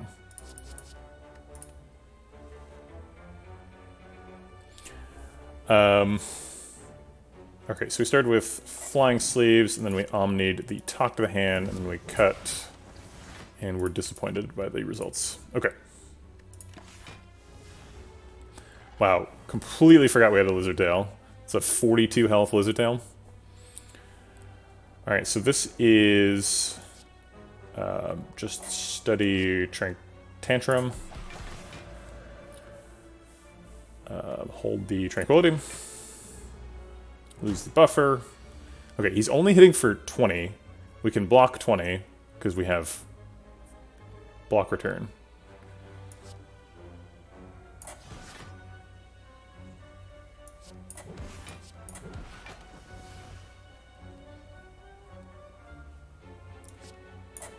So we can just go into Calm now, or we could just end turn. We block for 19 and take 1. We could use the Bottled Miracle to block for the 1. I do want to try and learn a lesson in every fight, right?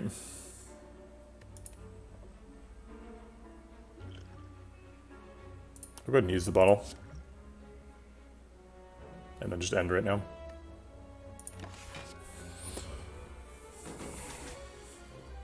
We could take 1 for the Centennial Puzzle, that's true. But we are also at 8, so... not a zero risk decision. Let's play Tantrum a bunch of times.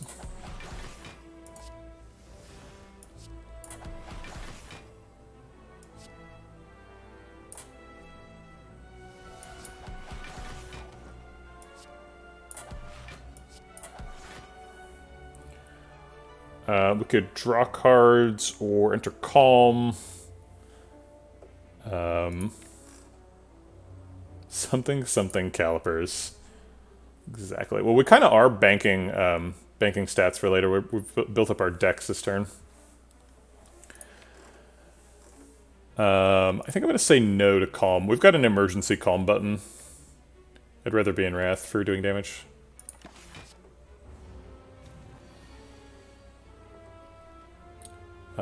Lesson learned is here. Can we proc it? Seems unlikely. It's only doing 15. I just want to... Actually, if we Bowling Bash Reach Heaven, we proc Q9, and then we can defend.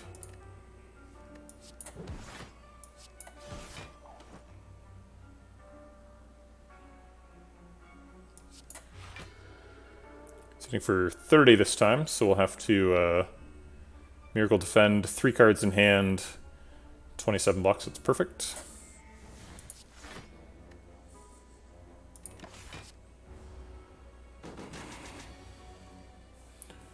Depending on your definition of perfect, right? We didn't proc puzzle or anything. Let's draw really aggressively, get a shuffle, and lesson learned, like, next turn.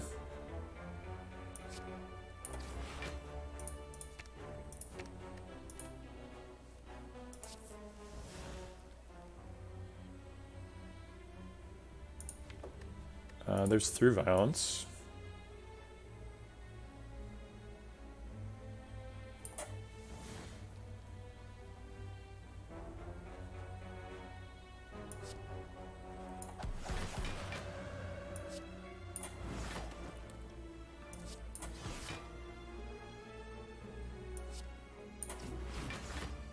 Okay, so now we've got lethal if we need it in an emergency.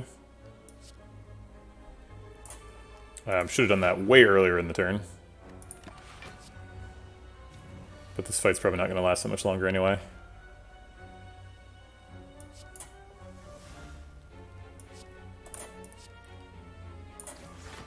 Give me that lesson.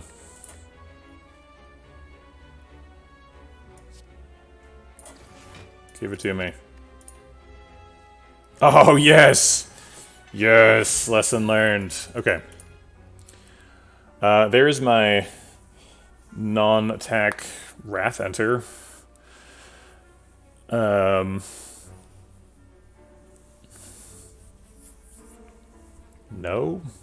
It was good that fight.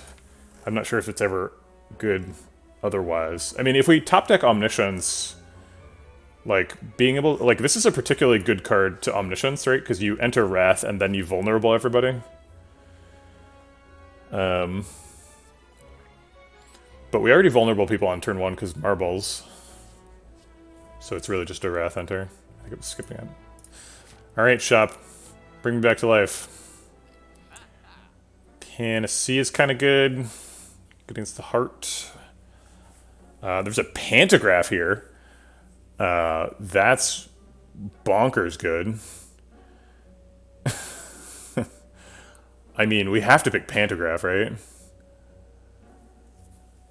If we pick Pantograph, we can't afford the Panacea, but that's fine. We're hanging in there. But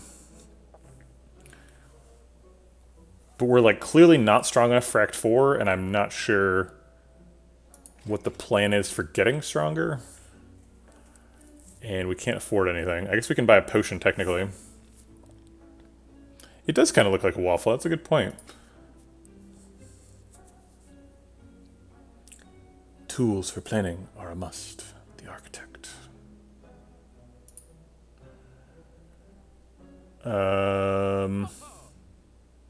Cold Spot could save us, maybe?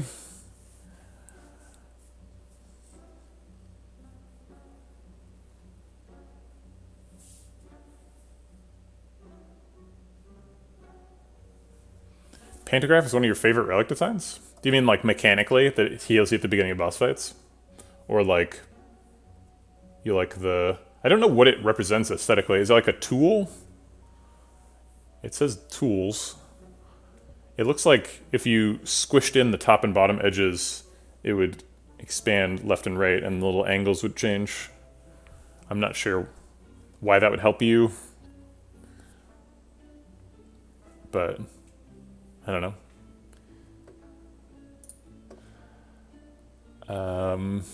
Buy a Fear Pot and just go all in. A Pantograph is the part of a train that raises up and touches the power cables overhead. That's not what this looks like. Wait, they have different border colors. Wait, now they have the same border color.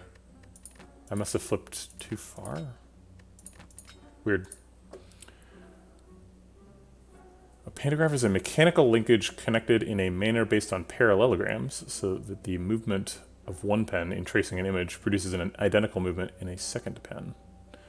Wouldn't it be a proportionate movement in a second pen? Like it'd be a larger one, right? Depending on where the first pen is. Or maybe, I guess if you have the pens at the two, at the top and the bottom, then they would do the same thing, but flipped? Yeah. That makes sense. That's cool.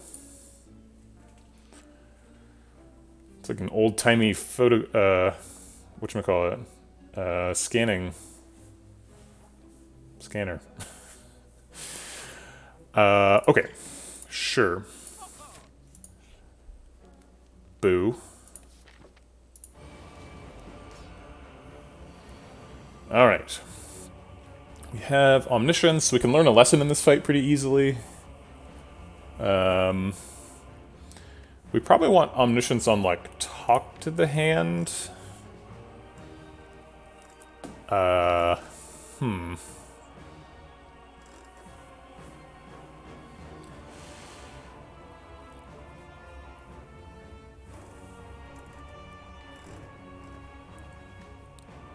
Maybe we just mulligan away Omniscience here.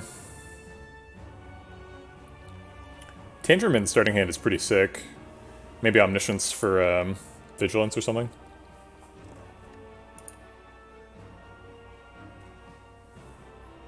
Let's just ditch it. Lesson learned is this turn 33 plus 20? Yes, it is this turn. We're just bringing a protractor to a boss fight. Perfect.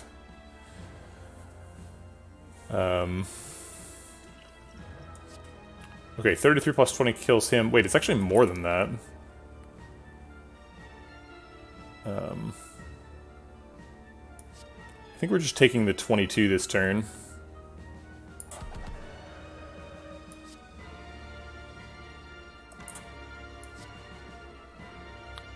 24 plus 30 is also lethal. Let's do that one. That's more efficient. Then I think we pass.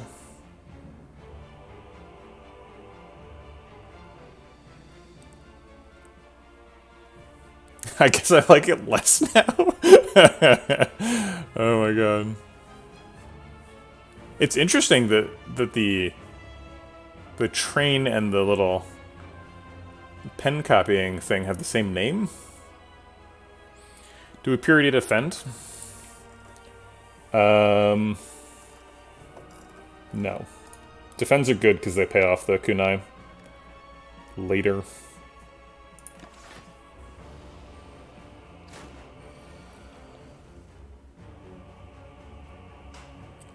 Okay, we need to cut through fate to draw us a Wrath exit. That'll do. I guess I like the one that blocks. So we can Tantrum and Reach Heaven to get another kunai proc, and then block with Vigilance. And some hand cards. Or we could just play Vigilance, Defend, Study. But if we play Study, he gets stronger.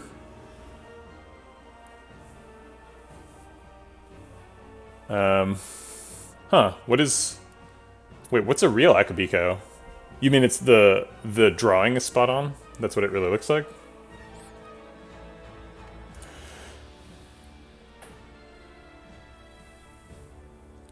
Excuse me. He's going to be hitting for 8 times 4. So if we block for 9 plus 2, it's 11 versus 32. Not great. I guess it's 10 plus 2, so 12 versus 32, so we take 20. That'll proc your puzzle.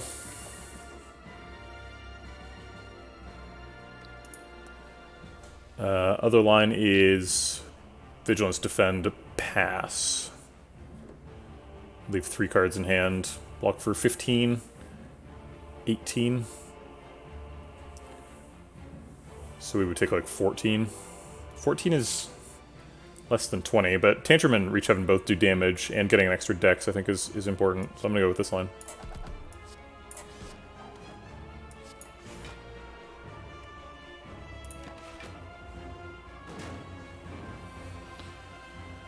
Okay, there's the talk.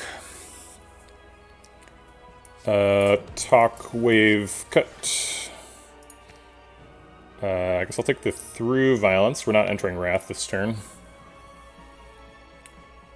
And then strike gets a proc.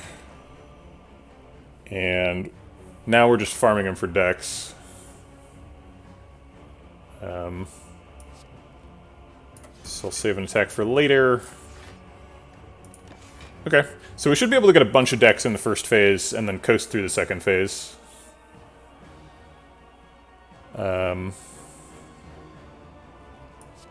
Assuming we can continue finding block cards.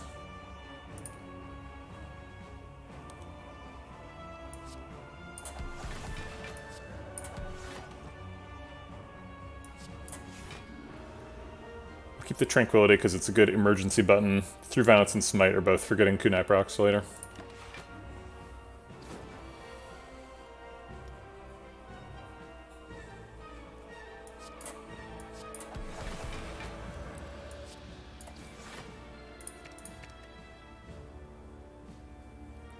We've already got a Defend in hand. I guess this is our Tranquility, huh?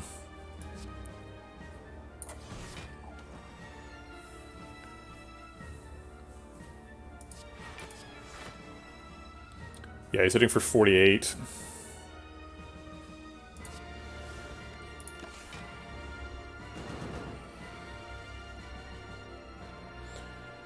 We could Omniscience a Tantrum to get rid of it. It's the only expendable card in the draw pile.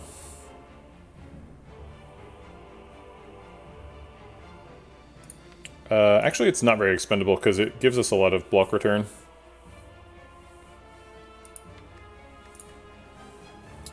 We could Omniscience through Violence for a bunch of damage. Eruption, Omniscience through Violence.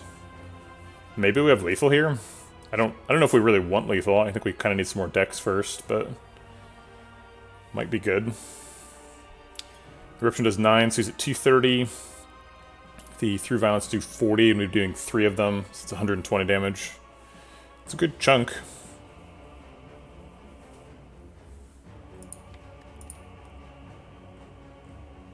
We need some answer to what we're doing this turn. I don't think we can summon 8 attacks. Do 5 pretty easily. Which blocks for 10. I guess 6 with Eruption.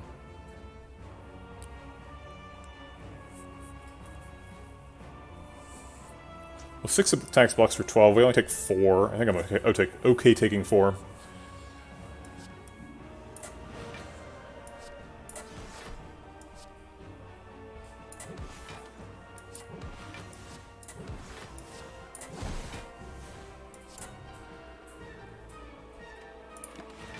Oh, right. 3.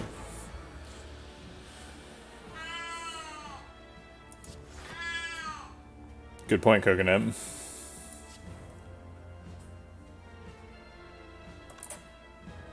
If we Tantrum, he hits for 32. We're not guaranteed to have an exit next turn, so I'm not going to do that. I skipped a Protect late, and I guess that was before I got the Kunai. But it would be really good right now, having a guaranteed block in hand.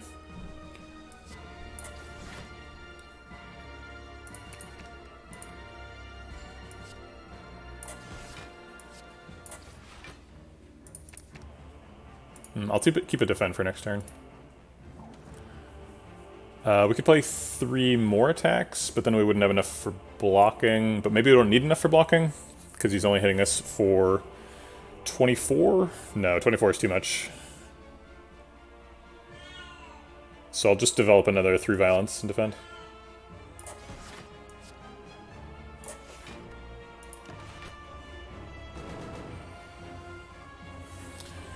Okay. Let's go ahead and farm another Dex.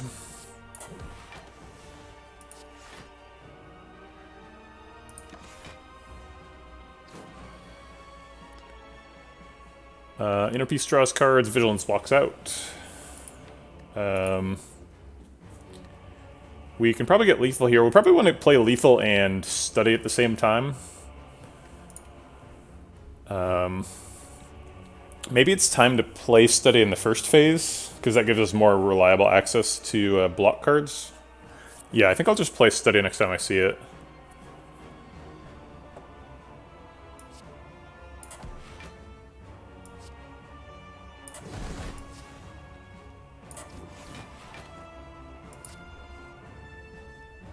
Oh. Apparently that's now. Okay.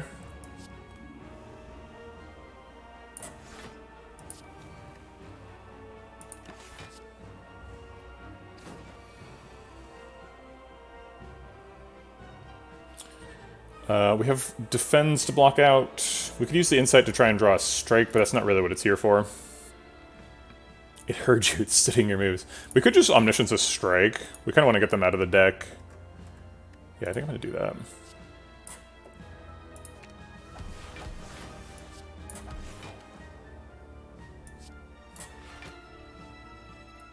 I'm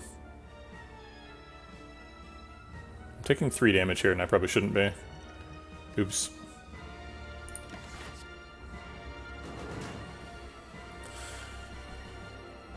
Alright. 3 attacks and a defend seems good enough.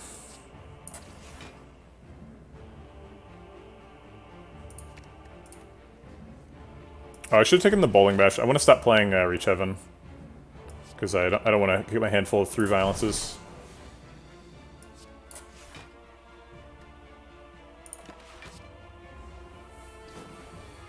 Because I don't want to kill him. We're farming him.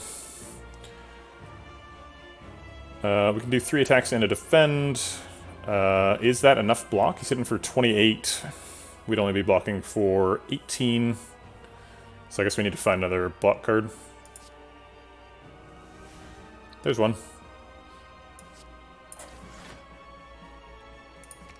I'll just take the Purity so that we can draw Vigilance next turn.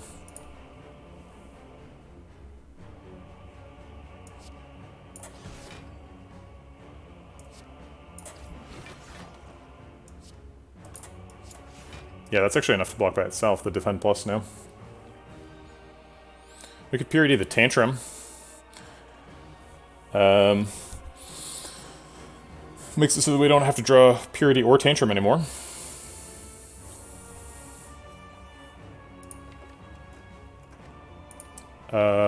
Sure.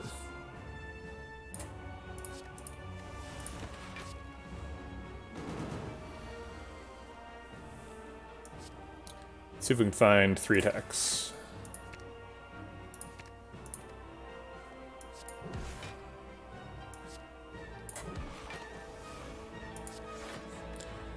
Okay.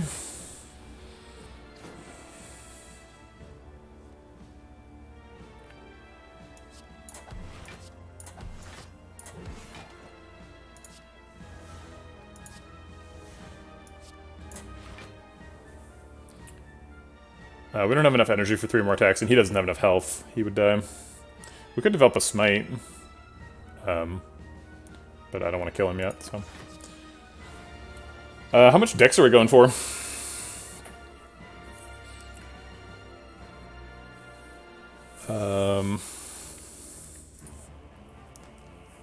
Could we stop now? Should we go for like 20?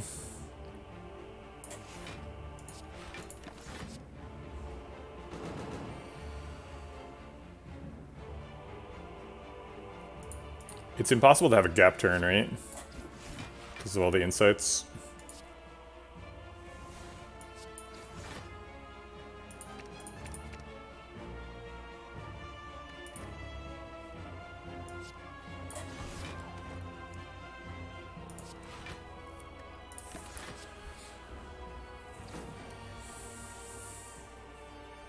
Calipers would be good here. Indeed. Don't really need it, though. The defense should be good enough.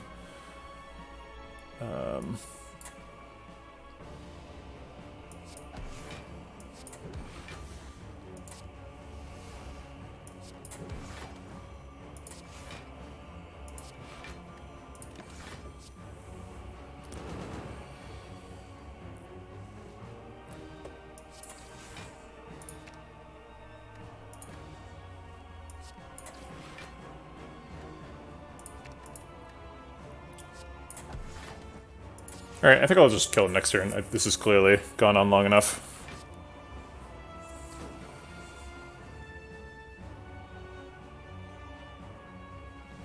Well, I wanted one more proc. Let's see if we can get it. 8 plus 10. Yeah, he's got enough health. Okay.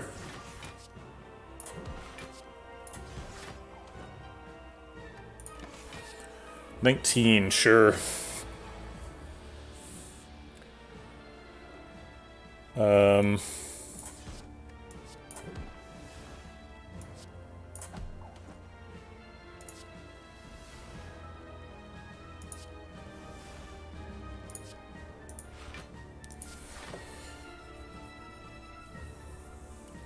We don't really want him to have lots of health anymore, so we can just spend some.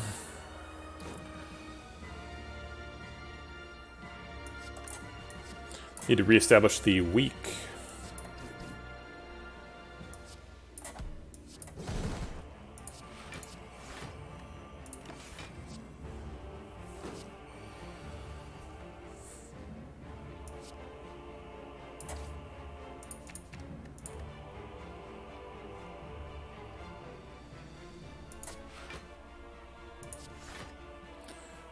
Is that too many insights? No, that's fine.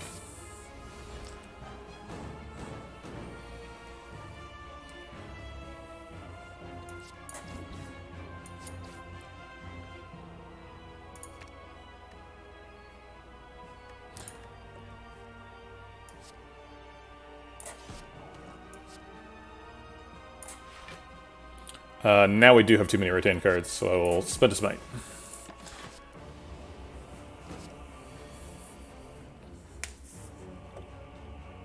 It seems like we can go into Eruption pretty freely now if we want to. Might as well.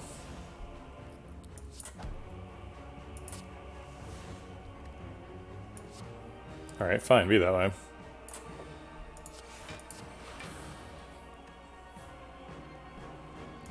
I guess I'll interpiece since I can save energy with it.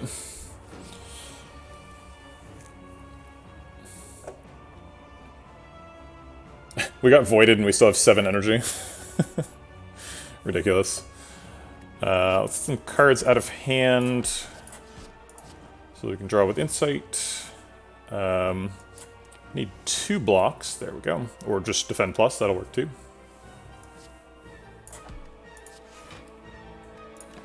I guess defend minus would have worked too because of a cloak clasp. Whatever. Let's see. There's an inner piece in there that we can go get if we need.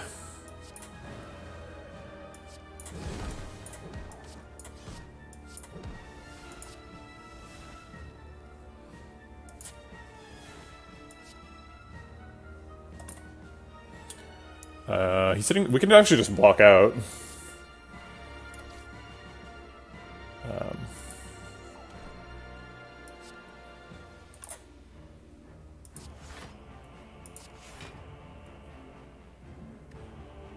Oh wait, we take 1, shoot. Oh no, we don't. Whew. Close one.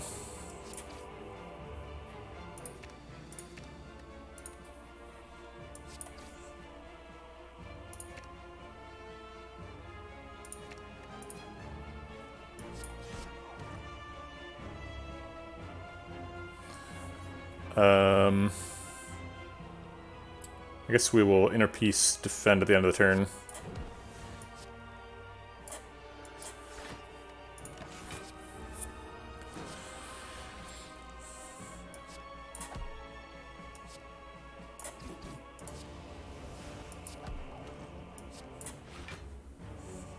Cyber bullying.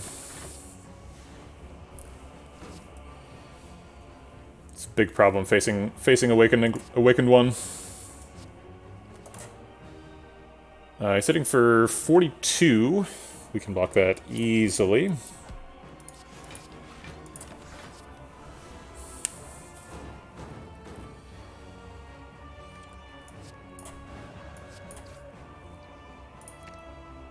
I guess I'll take that.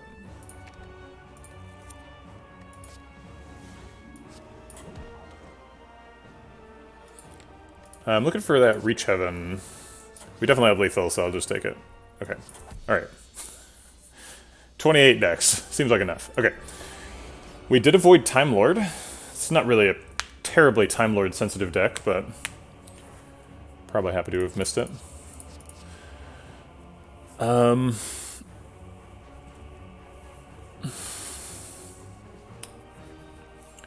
All of them? Are we keeping anything? What would we hope to keep? Maybe the Cut Through Fate Plus? Yeah, I'll keep a Cut Plus.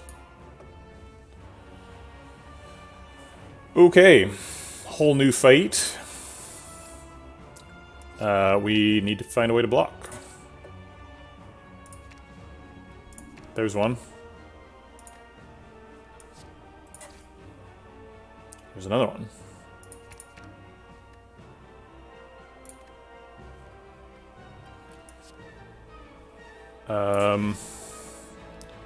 Block for 18. Plus 3 cards, so we block for 21. Not quite enough. I think I do want to try and save that buffer, so let's drink a color spot. What does Secret Technique get? We only have 3 energy, so we don't have much time for it to do anything. Maybe we just take Magnetism?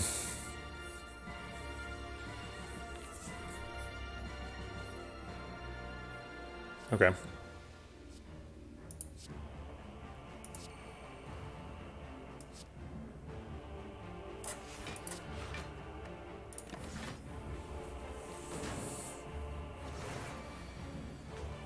The bomb.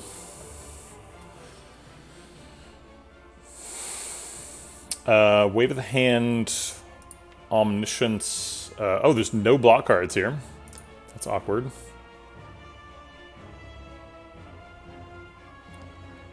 It's my sleep paralysis demon. Whoa. He's got electrical charges in him. I don't see the problem.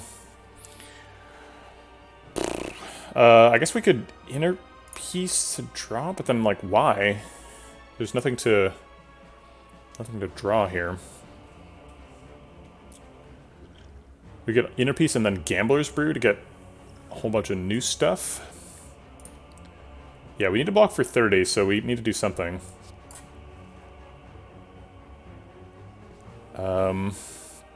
We need to do at least 3 cards so we can omniscience something.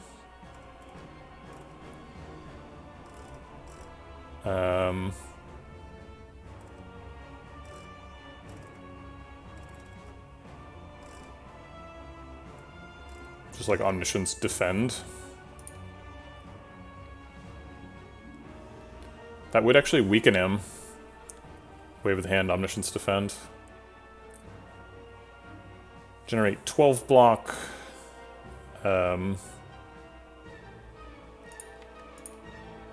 We'd lose a defend though. We really don't have that many. We kind of need them.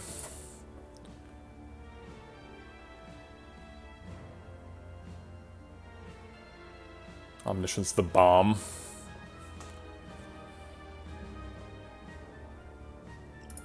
Alright.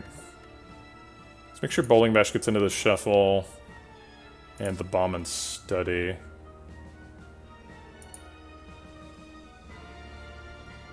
Ah, I forgot about the extra energy. Omni Purity, get rid of this hand. Get it out of here.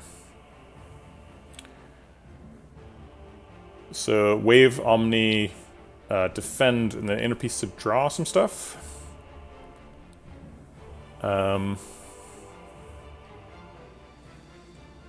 We could Eruption and 2 attacks, and then inner piece to go back into Calm. That would cost net 3, which is a little bit too much. Darn. How has Eruption never been upgraded? Oh, right. Fusion Hammer. Let's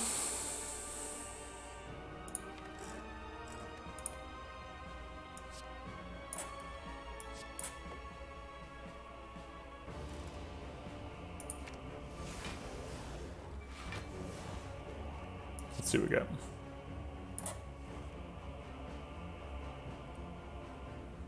Alright, I'll do Cut Through Fate so that we keep our hand size up. Excellent.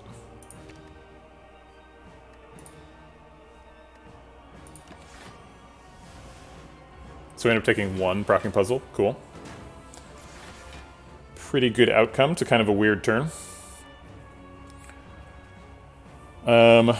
Alright. Study seems like it should happen. Wait, did Purity get upgraded? Oh, it did. I totally missed that. When did that happen? That must have been during the Awaken 1 fight.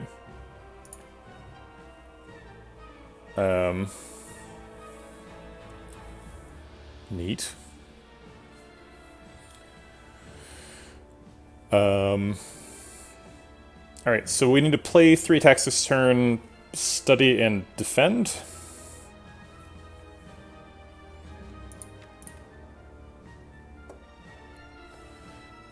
We can't draw or else we'd get Talk of the Hand down.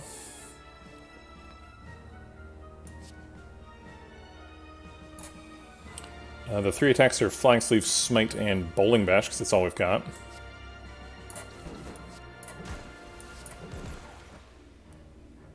There's only 1 defend.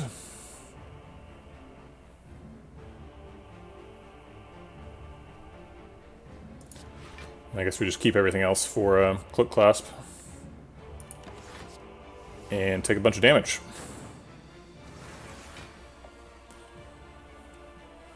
Enlightenment. It does actually affect Reach, Evan. Talk to the Hand Tantrum's probably happening.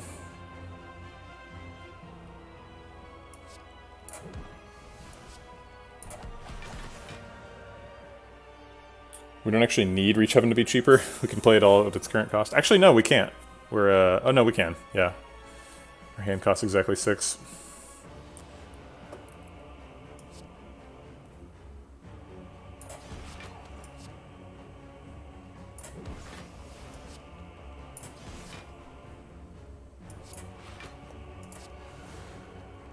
So I'll hold that for 1 extra block.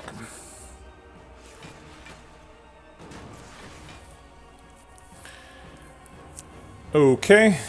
There are no more Wrath exits. We could make him vulnerable and hit him quite hard.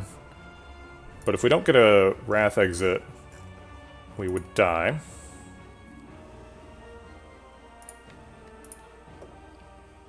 Let's start with an Insight. No Wrath exit there. I think this is always happening.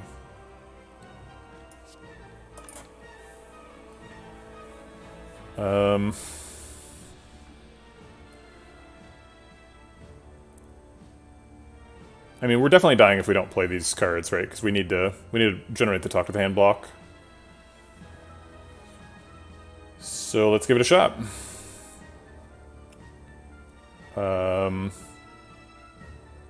Eruption lets us cut through Fate and get a better chance of drawing a block card. Or a stance exit, rather. Those aren't stance exits. Defend is nice. Alright, so no stance exits available.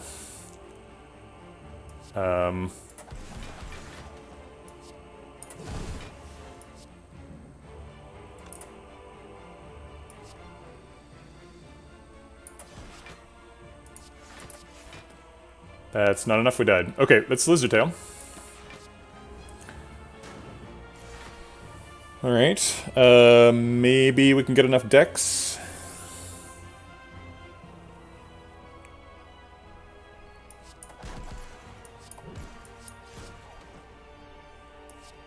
Guess I'll play Magnetism.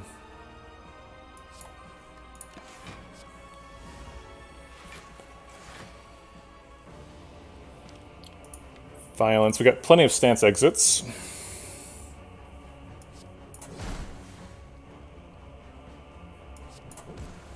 Violence gets Tantrum and strikes maybe a cut.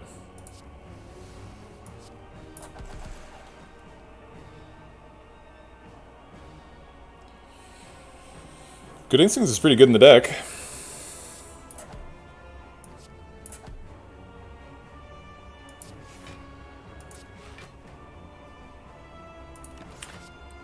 Okay.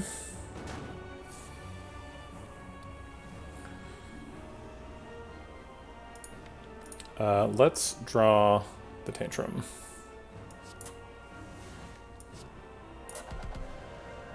Let's draw the Tantrum again. Let's draw the Tantrum again.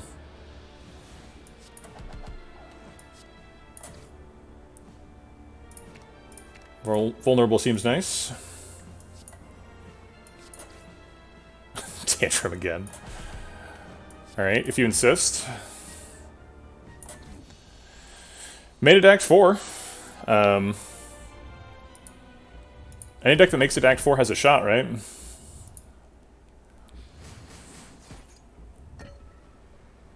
Could be the beginning of a streak. We don't get to do anything here.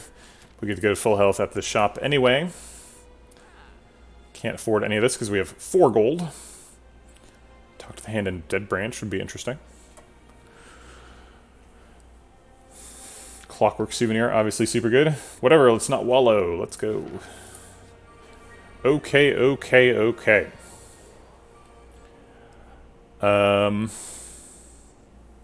Study seems nice this turn.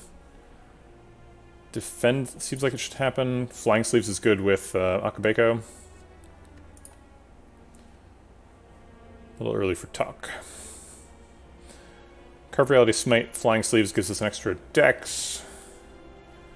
We don't want to turn around, so it's going to be on Spear. I guess we could just finish on Spear.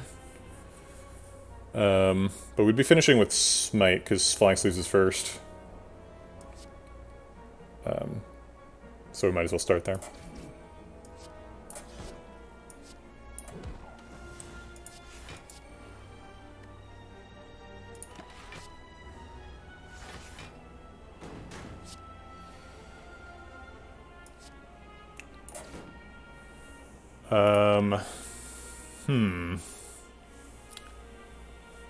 Is defend good enough? It seems like it isn't. Let's look for something better. Vigilance is better. Vigilance inner piece draws. Let's see it. Wave of the Hand does not get through the artifact charges. Bowling Bash doesn't do any damage, so I'll hold it for one extra block.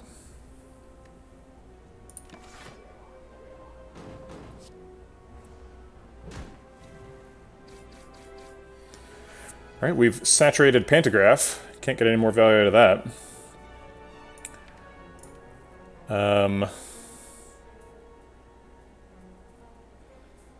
If we double Insight, we can Omniscience any card in the deck. It's probably like Bowling Bash.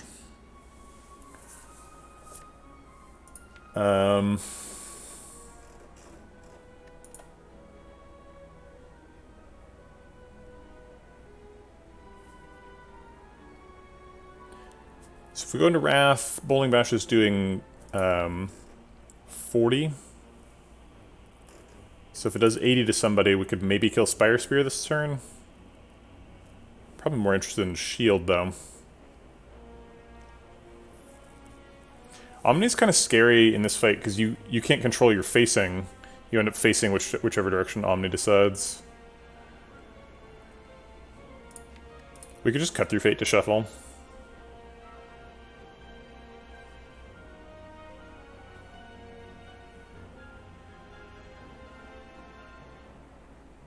Yeah, let's do that. Let's Tantrum for energy, and then cut through Fate for shuffle. Probably want to turn around this turn.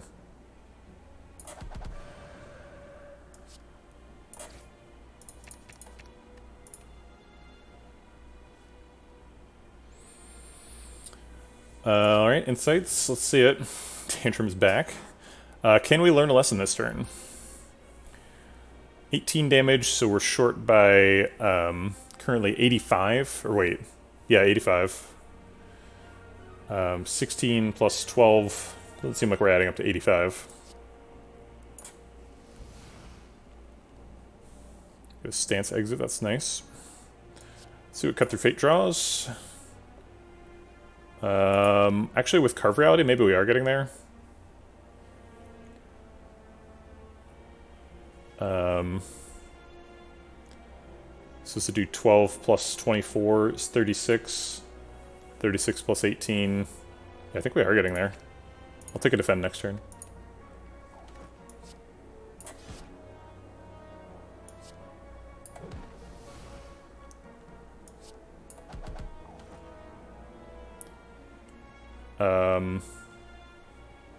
No.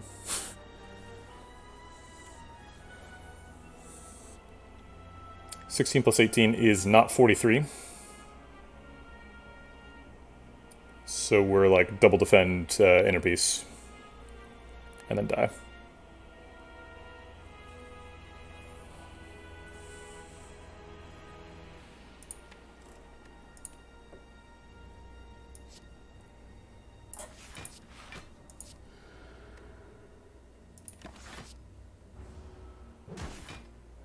Okay.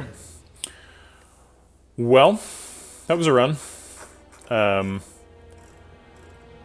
Yeah, not sure how we ended up in that specific situation. We like picked a bunch of cards that just like were good at solving the problems that were in front of us, and then we kind of like realized early in Act 3 that we like had no plan, and we were just like a pile of Watcher cards. And sometimes a pile of Watcher cards can win the run, especially like a 6 energy Watcher, but this wasn't that run. Maybe if we'd gotten the lesson learned earlier and procced it on every card in the deck, or if we had like a ritual dagger or like a flurry of blows, even like 2 talk to the hands. We needed something. You're not gonna reach heaven through violence your way through Act 4. The kunai was kind of interesting. We really trolled Awakened One. And we were able to get through Donu Deka, but really Donu Deka was too fast for us, and they took our Lizard Tail. Really big struggles in Act 3 with health. We coffee drippered ourselves like almost down to 0 before we like bought a meal ticket at a shop and then went to a second shop. Really spent way too much time at shops in this run. We went to like 6 shops or something, which partially contributes to the poor deck. We bought a Purity because we thought we were going to try and be an infinite deck, but then we gave up on that. And even though we were offered a Scrawl, we didn't pick it. I kind of wonder if we should have just committed to that, because I think we might have actually gotten there. At least in the Awakened One fight, we would have gotten there for sure. And it turns out the block problems weren't a real problem. Talk to the hand and then play a bunch of block cards to proc kunai, and then a couple defends would be good enough, even for the heart fight. But it is pretty difficult to build an infinite combo if you're not going to get Pandora's Box in particular, or like a lot more card removes. Yeah, really relic powered run. Sundial and Cloak Clasp, mostly Cloak Clasp. We were hoping Sundial would drive us through, but mostly Cloak Clasp was our plan for blocking. Kind of an interesting one. Pantograph late almost pulled us through.